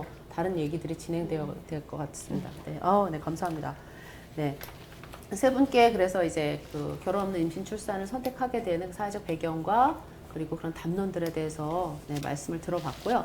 네, 이제 시간도 많이 지나고 지금 여기 참여하시는 분들도 정말 여기 패널로 나오셔도 될 만큼 엄청 의미 있는 그런 의견들을 막 주시고 계셔요. 네. 보면 이게 다 성적 자기 결정권과 생산 권리에 대한 무지함이 낳은 결과다. 이런 담론들이 라고 말씀을 해주시는 분도 계시고요. 네. 임신 출산을 의료자분의 이윤 추구의 대상으로 삼고 있다. 이런 얘기 해주셨고, 우리가 이런 지옥에서 살아나가야 해요. 라고 네, 이런 표현을 해주신 분도 계십니다. 네. 그리고 하고 싶은 말씀들을 시원시원해 해주셔서 저도 막 속이 시원해요. 라고 얘기하시는 분도 계시고요. 네. 그러니까 정상가족 프레임이 정말 문제다. 지금도 교과서 사파는 정상가족 중심이다. 라고.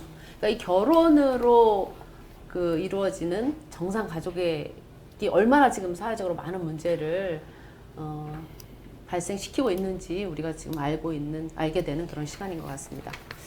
네, 이제 마지막 주제로 넘어갈 텐데요. 사실 저희가 이게 이제 세계 여비금성 노동자 대회의 프로그램의 하나로 진행이 되고 있는 거여서 이 대회에서 주장하는 바와 지금 오늘의 토론이 이제 어떻게 연결이 될지 한번 얘기를 해보도록 하겠습니다.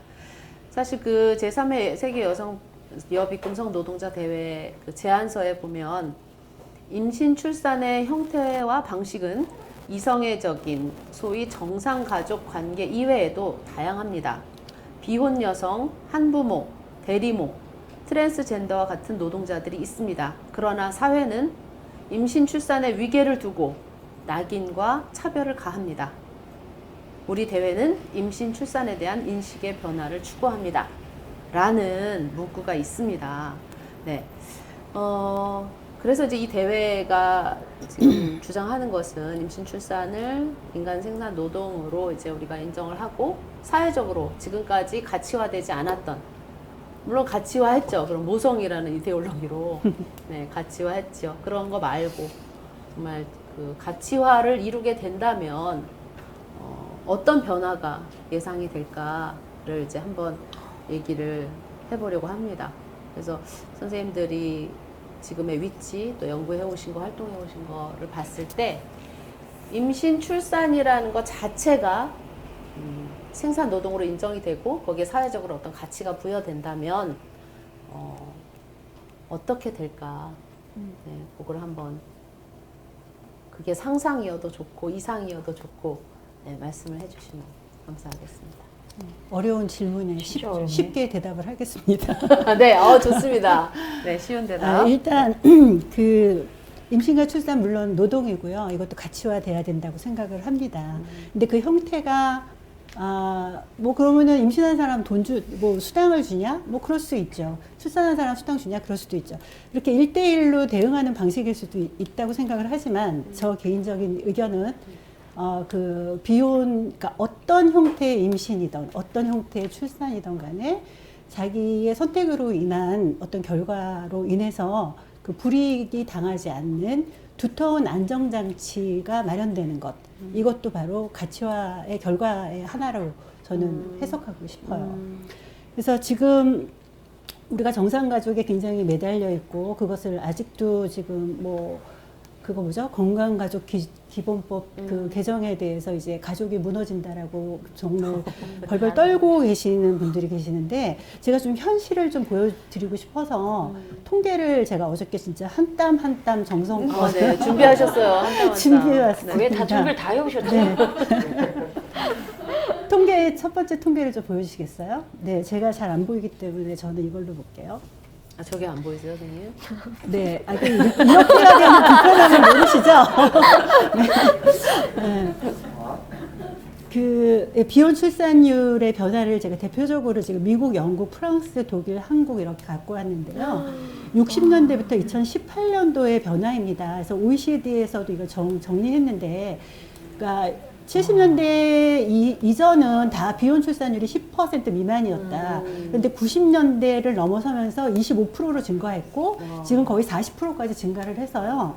그 뒤에 그래프를 볼게요. 한국 2.2%. 네, 2.2%, 일본 2.3%. 앞뒤를 지금 다투고 있는데요. 그 비혼 출산율을 보면은 지금 그래프로 쭉 나타나죠. 지금 엄청나게 결혼 제도를 이미 나왔어요. 임신과 출산은. 임신과 출산이 결혼 제도 안으로 포섭이 된 게 근대의 시작이거든요, 그쵸. 사실.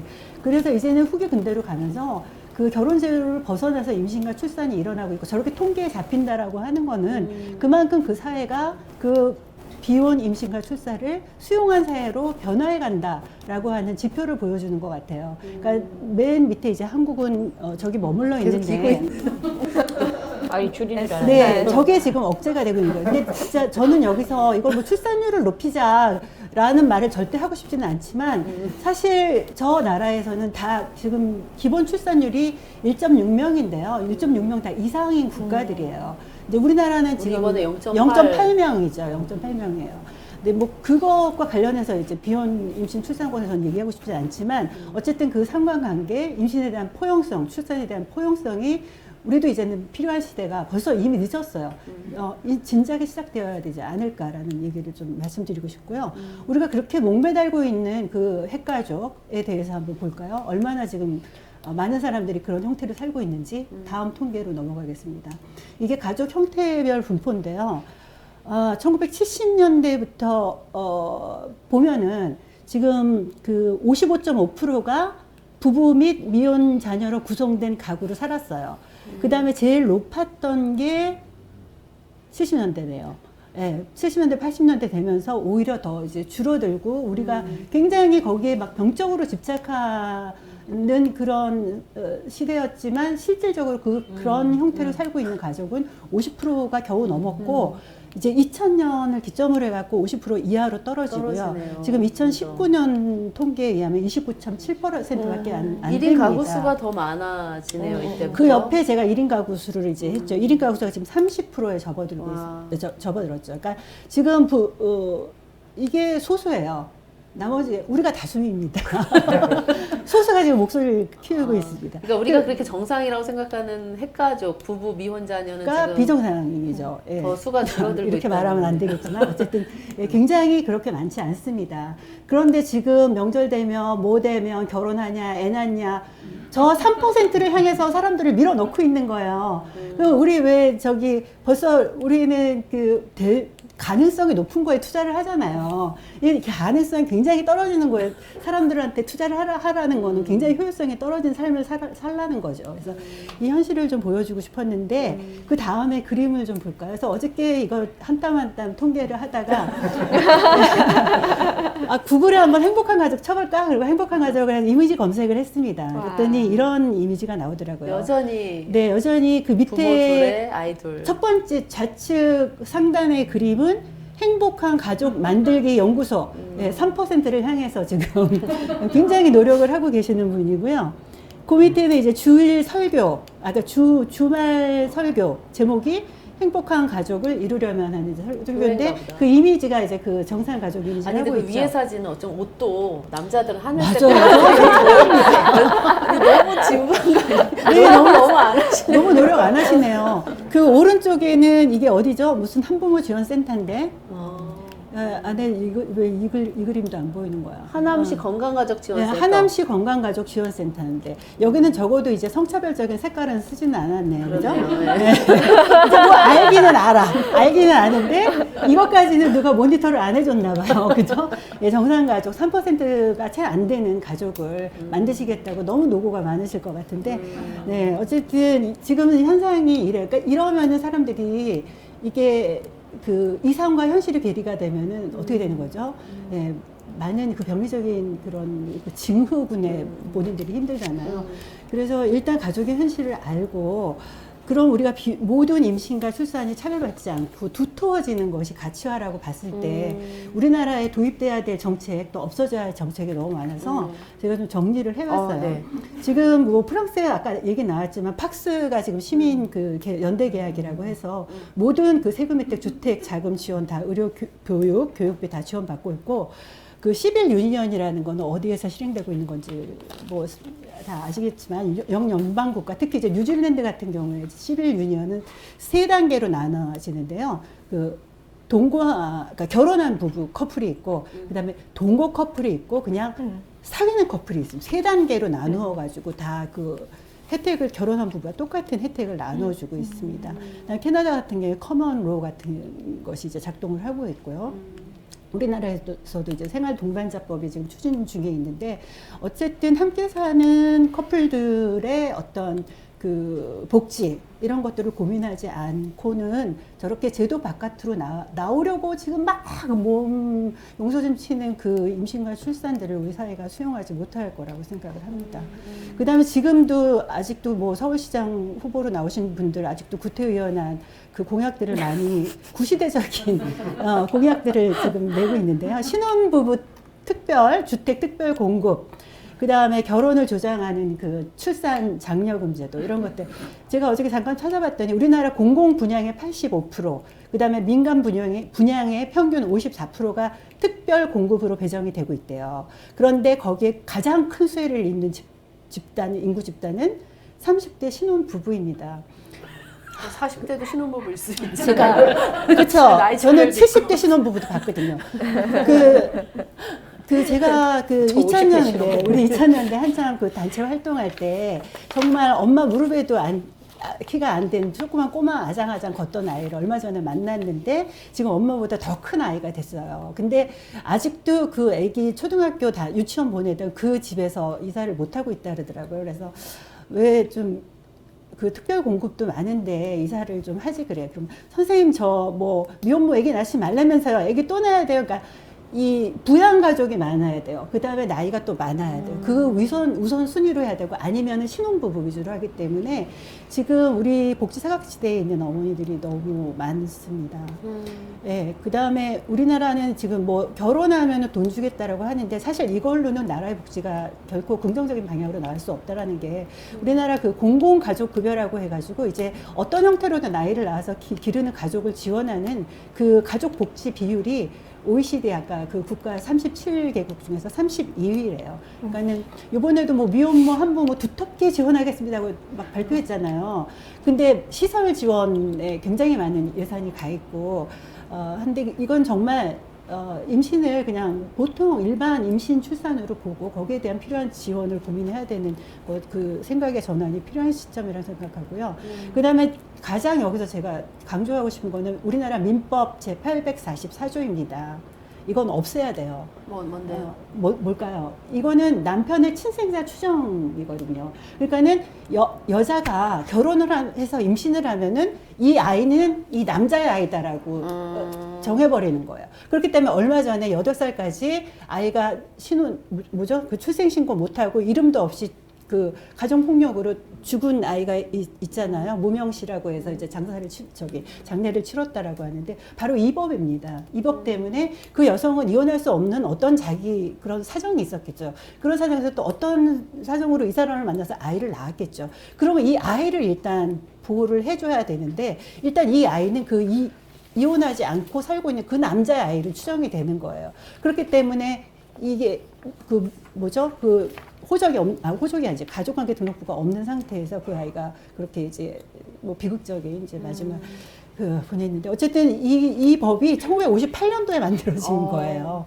그 이후에 지금은 친자 검사를 통해서 누가 아버지인지 정말 너무 쉽게 알 수 있는 건데 이 법이 정말 없어지지 않으면은 비혼 임신 출산 우리 사회에서 이렇게 안전하게 뿌리 내려서 두터운 어떤 복지 체계로 나가는데 큰 걸림돌이 됩니다. 네. 너무나 할 얘기가 많지만 일단 여기까지만 하고 또 다른 분들 얘기 들어야 되니까. 너무 감사하고 네. 사실 이제 같이 방송 온라인으로 참여하고 계시는 분들 중에는 지금 우리가 이제 보면서 막 웃었던 아직까지 표본으로 삼고 있는 그 가족의 형태로 살고 계시는 분들도 분명히 계실 거예요. 근데 이제 제가 지난번에 이거 관련해서 인터뷰를 했을 때 이렇게 살고 있는 사람으로서 공격받는 것 같은 느낌을 들었다.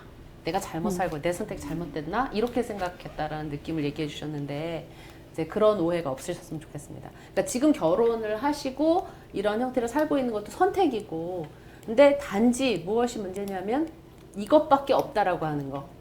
이게 정상이다라고 규정하는 거. 그것에 대해서 저희는 문제 제기를 하고 있는 거고요.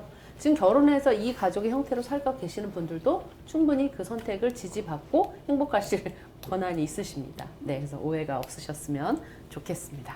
네, 그럼 이제 최영 선생님, 네, 임신 출산이 이제 노동이 되고 이게 가치화가 부여가 되고 이러면 어떻게 지금 이제 그 비혼 그 엄마들 상황 많이 알고 계시잖아요. 네, 어떻게 달라질까?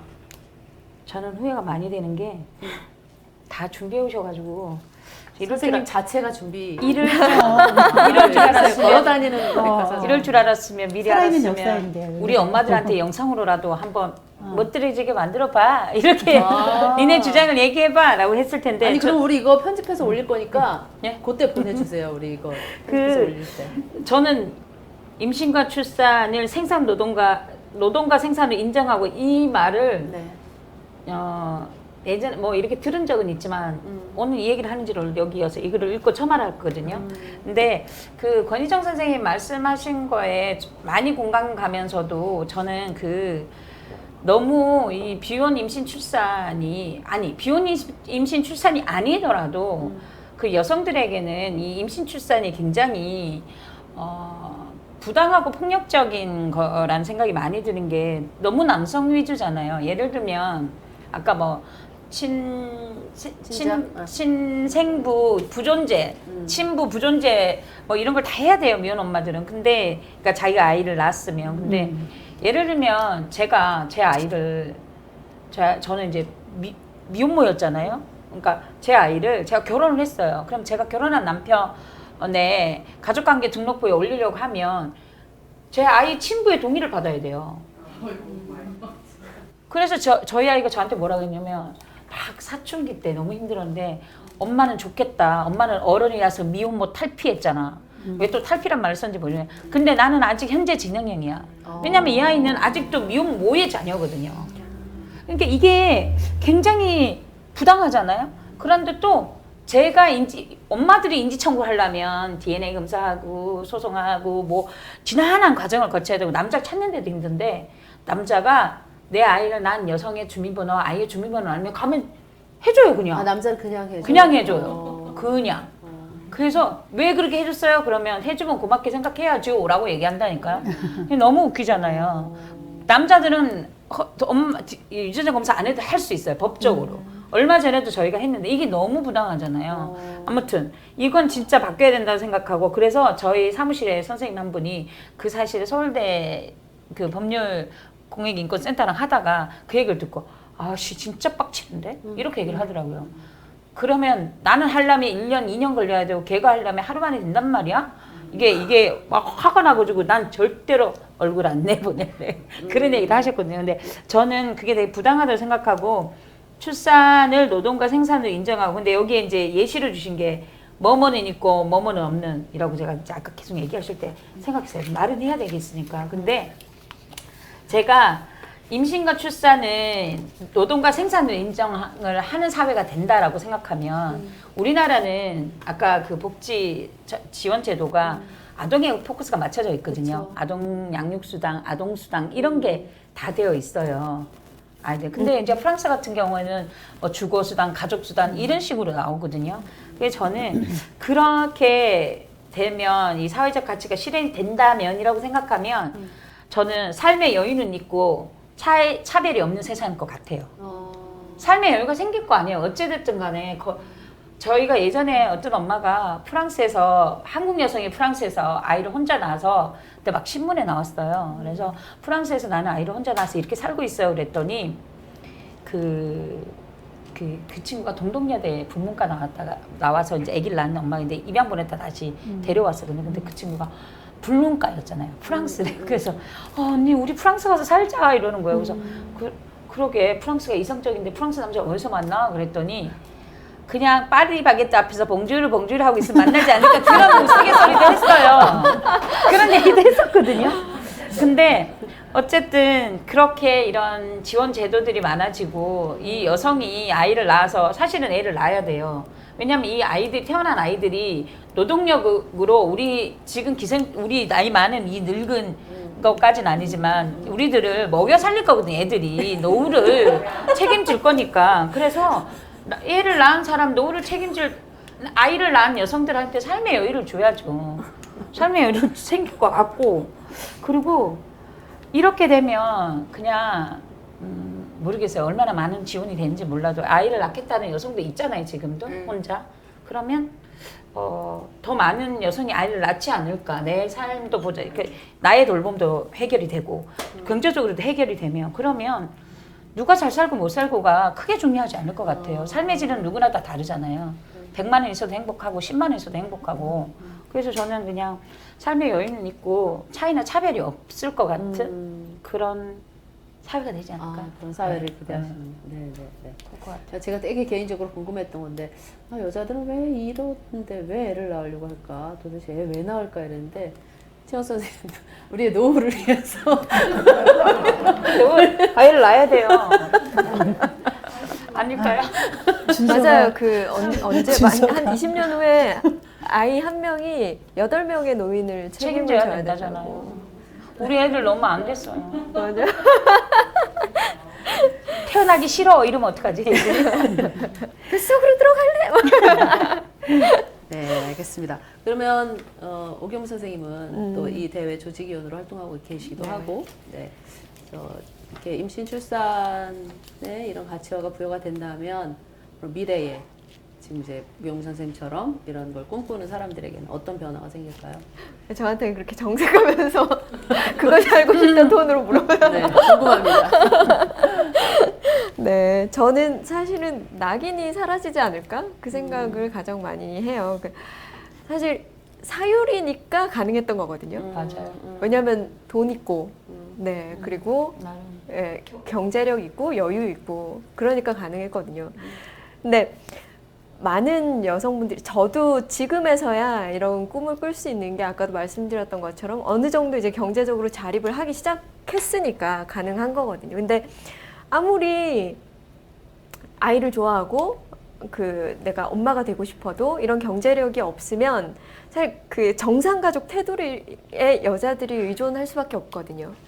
그러면 그러니까 정상가족 테두리를 그렇기 때문에 이제 정상가족 테두리를 벗어나서 애를 이제 엄마가 된 사람들한테는 또 그러니까 그거에 맞춰가지고 낙인이 그러니까 낙인이 부여가 되는 거겠죠. 그래서 제가 저도 정책을 한번 좀 찾아봤어요. 어느 정도로 이제 비혼모들 여성들에게 뭔가 지원이 이루어지고 있는지. 그래서 뭐 시설 주거, 뭐 교육 취업 뭐 이런 것들이 있는데 제일 제가 꽂혔던 거는 육아휴직 급여인 거예요. 육아휴직 급여가 지금 결혼을 한 여성들보다는 많 주긴 해요. 근데 조건이 뭐냐면 첫 3개월은 통상 임금의 100%를 줘요. 그리고 한부모일 경우에는 상한액이 없어요. 그러니까 상한액이 없이 계속 통상 임금의 100%를 주고 4에서 6개월은 80%, 7개월부터는 50%를 지급을 하는데 반면에 결혼한 여자들한테는 결혼해서 아이를 낳은 부모가 된 여성분들한테는 상한액이 있어요. 150만 원으로 딱 자르고 그리고 80%를 줘요. 첫 3개월을. 그러니까 그리고 이제 4개월부터 종료가 될 때까지 50%를 주는 거예요. 여기에서도 상한액이 120, 그리고 하한액이 70 이렇게 있는데 문제는 저는 이제 고용노동부가 이런 식으로 이제 혜택을 베풀었다고 생각을 하지만 사실 육아휴직을 얼마나 쓸 수 있는가를 먼저 봐야 된다고 생각을 하거든요. 그러니까 표면적으로 보면 비혼모를 굉장히 우대하는 것처럼 보이지만 일단은 육아휴직을 쓸 수 있어야 그 혜택을 받을 수 있는 거잖아요. 5인 미만 사업장일 것 같은 경우에는 육아휴직 자체를 못 쓰면 출산 휴가도 못 쓰는데 아니, 육아휴직 이전에 내가 아이 혼자 키운다라는 말을 밝히지도 네. 못할 것 같은데 밝히고 나면 취업이 안 돼요. 그렇죠. 네. 노동시장에 못 들어가요. 네네네. 네. 그래서 현장을 정말 사회를 몰라도 모르는 정책이다. 그리고 여기에 보면 선생님 아까 말씀하셨던 것처럼 거의 다 이제 저거예요. 아이를 위한 아이들 위한 정책이고, 그러니까 부모를 위해서는 이제 일하기 센터, 일자리 취업 뭐 그런 것들이. 그것도 애 키우라고 일자리를. 네네네 맞아요. 그런 것들. 그런 부분들이 좀 바뀌어 갈 거라는 네네. 말씀이신 거죠. 바뀌어 가야 되고. 네. 그래서 사실 이제 저희도 지금 얘기를 나눴지만 이게 임신 출산이 이제 가치화가 되어야 되는데 대부분의 사람들은 아마 동의할 거라고 저는 생각을 하는데, 그러니까 이거를 이제 생산이다 노동이다 이랬을 때 그 생산, 노동 이런 단어에 거부감을 느끼시는 분들이 또 계시더라고요. 그럼 뭐 내가 생산하는 기계냐, 뭐 그리고 노동이면 다 해결되냐 이러면서 그래서 이제 그런 의미의 생산 노동을 얘기하는 건 아니고요. 저희가 내일 바로 내일 그 7시에 이 임신 출산이 가치화돼야 되는 이유에 대해서 강의가 또 준비가 돼 있으니까 네, 그걸 들어보시고 같이 또 얘기 나누면 좋을 것 같습니다. 아, 여기서 시간이 지금 네, 그건 좀 준비한 시간이 거의 다 돼갔는데요. 네.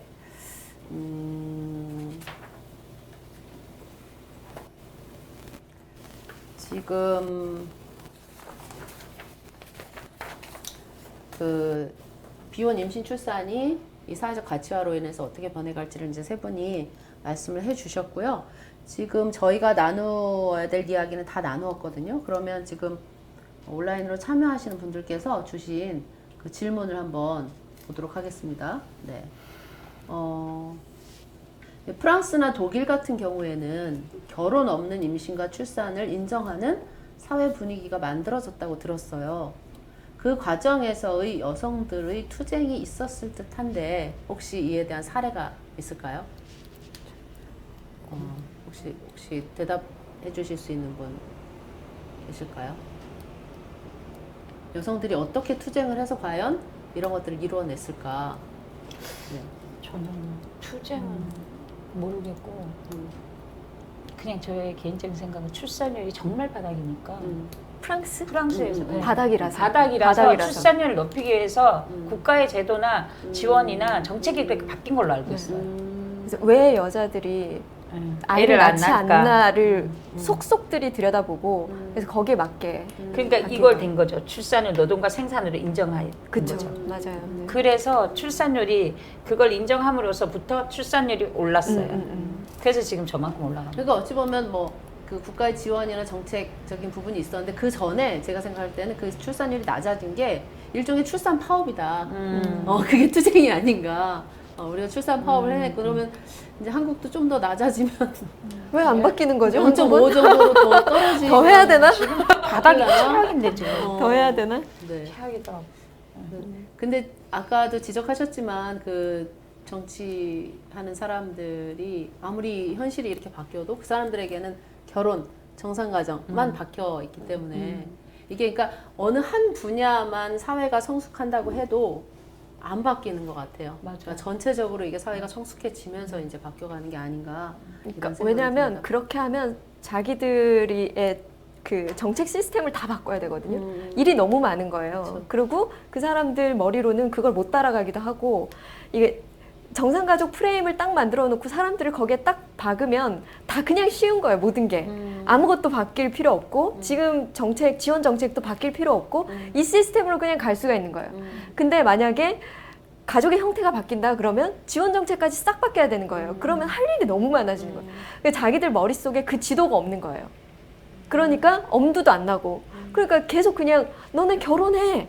그리고 분홍색으로 임신 출산 지도 만들고 왜 이렇게 가임할 수 있는 여성들이 많은데 왜 결혼 안 하니? 결혼해 계속 그 프레임으로 그냥 몰고 가는 그게 가장 쉬우니까. 거기에서 벗어나면 이제 그 한 해에 아이들이 입양을 가는 엄마에게서 분리돼서 입양 가는 아이가 19년에 한 700명?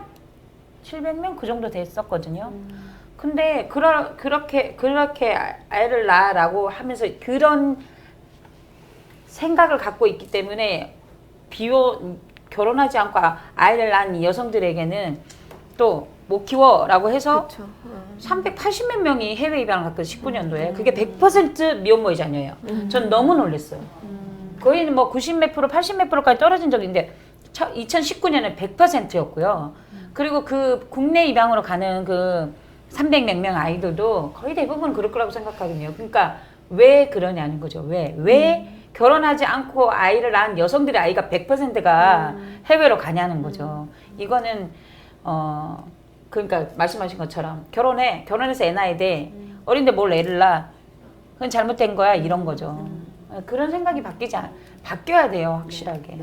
그러니까 결혼과 임신 출산에 계속 위계가 작동이 네, 되는 맞아요. 거죠. 네. 네, 그렇습니다. 네, 또 질문이 있는데요. 10대 비혼모에 대한 사회적 낙인이 어마어마하다고 생각합니다. 인식의 전환을 위해서 무엇이 필요할까요? 저희는 한숨부터 쉬시네요.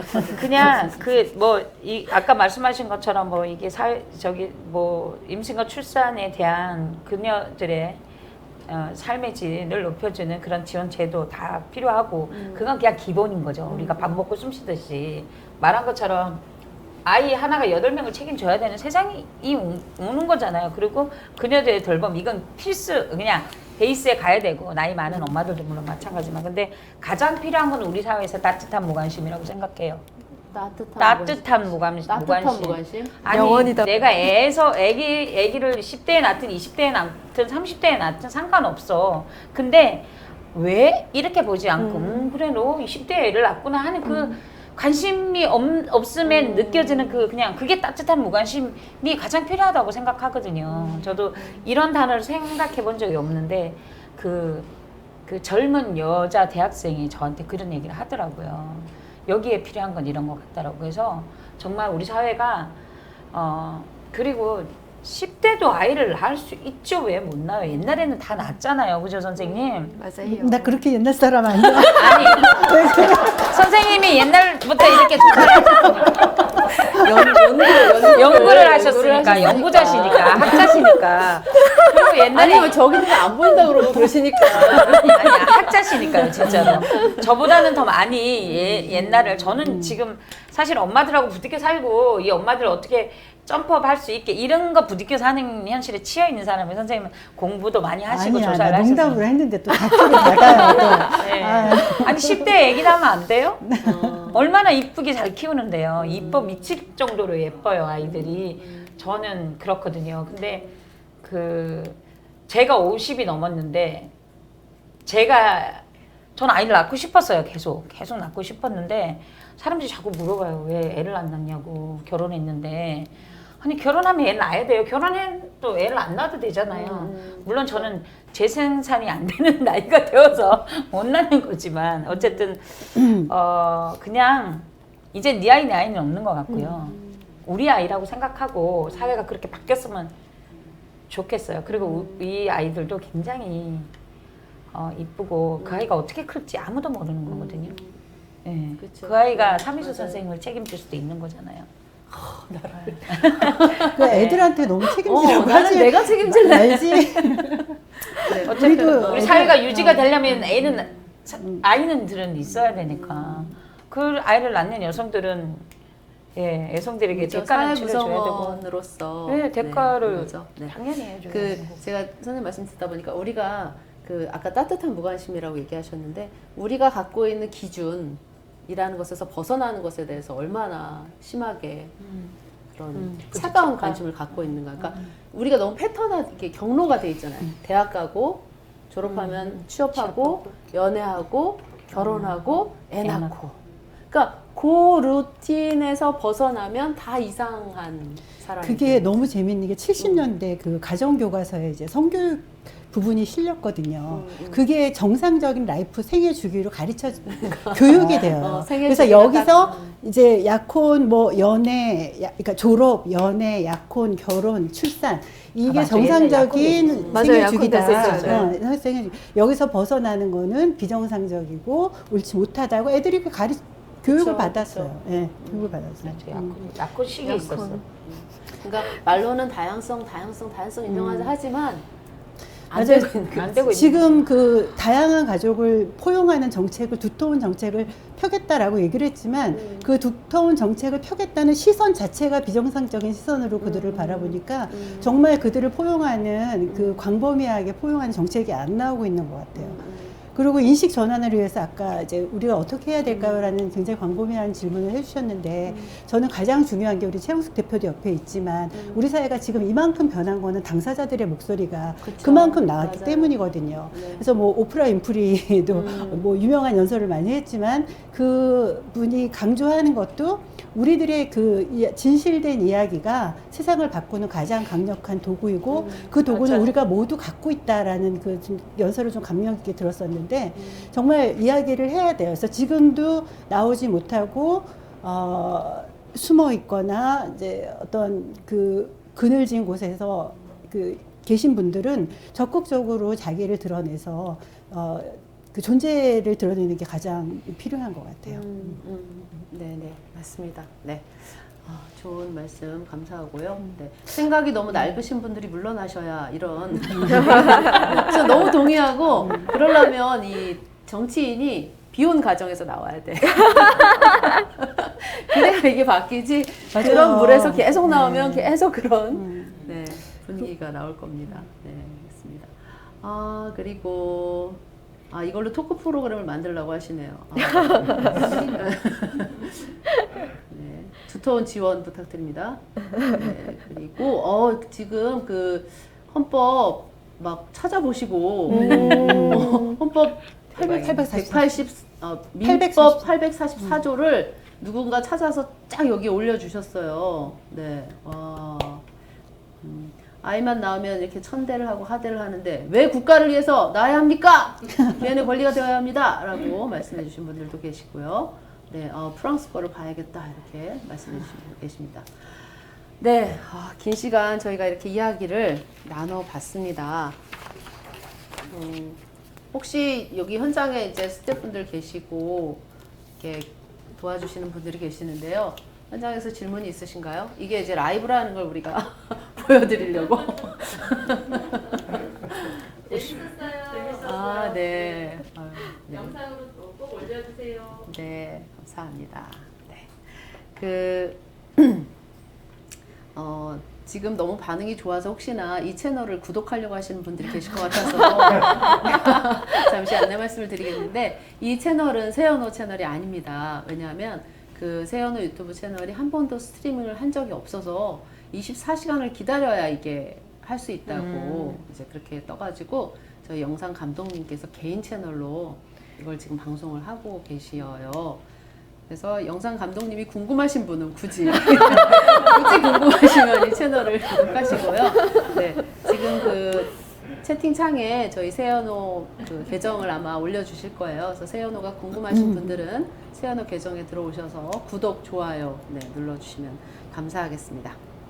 네, 이제 마무리를 해야 돼서 혹시 아까 하고 싶었는데 못 하셨던 말씀이나 마지막으로 하실 말씀 있으시면 아까 책임져야 되는 거, 그러니까 우리가 책임지게 하고 싶지 않아도 어떻게 책임지냐면 그 친구가 노동을 하면서 받아들인 임금에서 세금으로 나가는 거거든요. 그래서 우리가 걔한테 그 친구들한테 의지하고 싶지 않아도 자연적으로 어쩔 수 없이 의지하게 될 수밖에 없는 거예요. 세금이 그렇게 나가니까. 근데 그 정도가 되면 이제 절반 이상이 세금으로 빠져나갈 수가 있는 거예요. 그러니까 인구가 줄어들면. 네, 그래서 저 선생님 말에 되게 동감해요. 정말 많이 나야지 그 친구들 미래에 이렇게 삶을 살아갈 친구들한테 부담을 이렇게 덜어주게 되는 거거든요. 근데 약간 저는 그런 생각도 들어요. 이제 저희가 이제 임신 출산을 사회적 가치화한다는 게 단순히 임신 출산에 대한 어떤 화폐화라든가 지원 정책이라든가 해서 임신 출산에만 초점이 맞춰져 있다기보다는 이런 인식 개선을 통해서 이제 패러다임이 바뀌었으면 좋겠는 거죠. 그동안 그 상품 생산이나 임금 생산 이런 노동에만 가치가 부여된 그 세상의 축을 이제 여성이 그동안 가려져 있던, 그래서 보이지 않았던 노동, 그리고 또 이 인간 여성뿐만 아니라 동물들이 하고 있는 그런 노동까지 관심을 넓혀 나가면서 이제 세상이 바뀌기를 원하는 거고요. 그때 되면 뭐 소비 문화라던가 경제적인 시스템이나 이런 게 또 바뀔 수도 있어서 꼭 그 후세대가 이 전 세대를 책임져야만 되는 그런 경제 시스템도 아닐 수 있어서 또 그렇게 후세대에게 너무 큰 짐을 지우지 않았으면 좋겠다는 생각이 듭니다. 네, 또 혹시 최영 선생님 마지막으로. 저는 어쨌든 뭐 지금 하고 있는 일이 이 결혼하지 않고 임신과 출산을 하신 분들하고 살아가고 그들이 좀 더 나은 세상에 이 따뜻한 무관심이 이루어질 수 있는 그런 사회에서 살게 하기 위해서 저희가 당사자분들이 활동을 하고 있는 거거든요. 그래서 결혼도 해봤는데요. 그냥 결혼은 누군가와 함께 하는 거지. 저는 그렇게 생각하거든요. 이게 서로 다른 사람이 만나긴 했지만 서로 존중하고 그냥 전 그래서 저희 집 안에 들어가면 굉장히 편하거든요. 그래서 어떤 선택이든 간에 그 출산하는 결혼하지 않고 출산하는 그분들의 선택이 존중을 좀 받았으면 좋겠습니다. 그냥 그래서 가슴 아픈 일들이 너무 많잖아요. 네. 가슴 아픈 일이 왜 결혼하지 않고 애를 낳으면 왜 안 됩니까? 왜 가슴이 그리고 아파야 되나. 그 아이를 내가 왜 못 키우냐고. 키우고 싶으면 키우게 해줘야 되는 거죠. 그건 묻지도 따지도 말고 해줘야 되는 일이라고 생각하거든요. 그래서 우리 사회가 조금 이게 재미있게 하고 싶었지만 우리 사회가 조금 더 앞으로 계속 더 성숙한 사회가 되었으면 좋겠고, 결혼하지 않고 임신한 여성들도 출산선이 평등했으면 좋겠어요. 결혼하지 않고 임신하는 순간 달라지잖아요. 그런 평등한 세상이 좀 더 빨리 왔으면 좋겠다 하는, 제가 나이가 자꾸 많아지니까 이제 마음이 조급한 거예요. 그래서 좀 더 빨리 오는 세상이 되었으면 좋겠어요. 네.